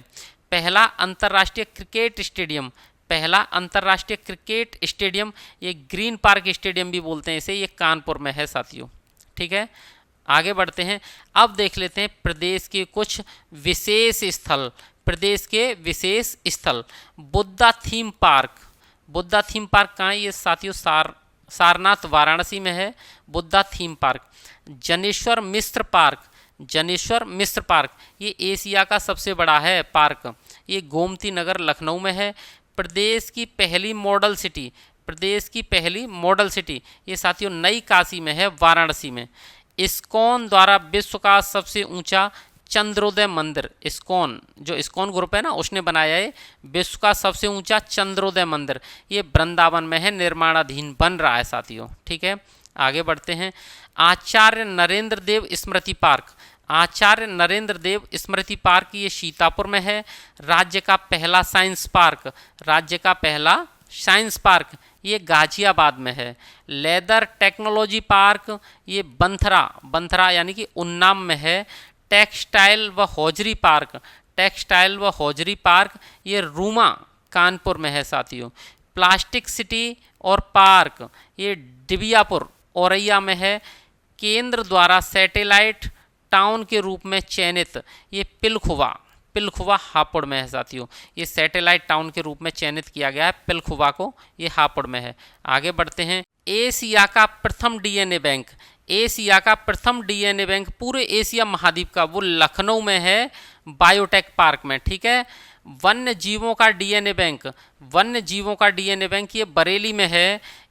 150 करोड़ वर्ष पूर्व, ये क्या है ये गलत लग गया है, पर 150 करोड़ पूर्व वर्ष के पूर्व जीवाश्मों वाला जो पार्क है साथियों वो सोनभद्र में है। कैलाश मानसरोवर भवन, कैलाश मानसरोवर भवन ये मानसरोवर यात्रियों के लिए है, गाजियाबाद में। ठीक है, उत्तर भारत का शॉपिंग मार्केट, उत्तर भारत का शॉपिंग मार्केट अभी बना है साथियों, साल 2 साल पहले लुलु मॉल, लुलु मॉल, ये कहाँ है? लखनऊ में। ठीक साथियों, आज हमने उत्तर प्रदेश की मैराथन क्लास को ख़त्म कर लिया है और आज की क्लास हमारी यहीं समाप्त होती है।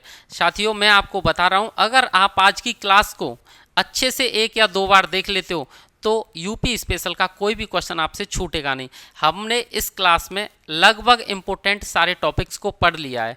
ठीक है साथियों, अगर आपको आज की क्लास का कंटेंट अच्छा लगा है तो चैनल को सब्सक्राइब करें, वीडियो को लाइक करें और अपने दोस्तों को ज़रूर शेयर करें।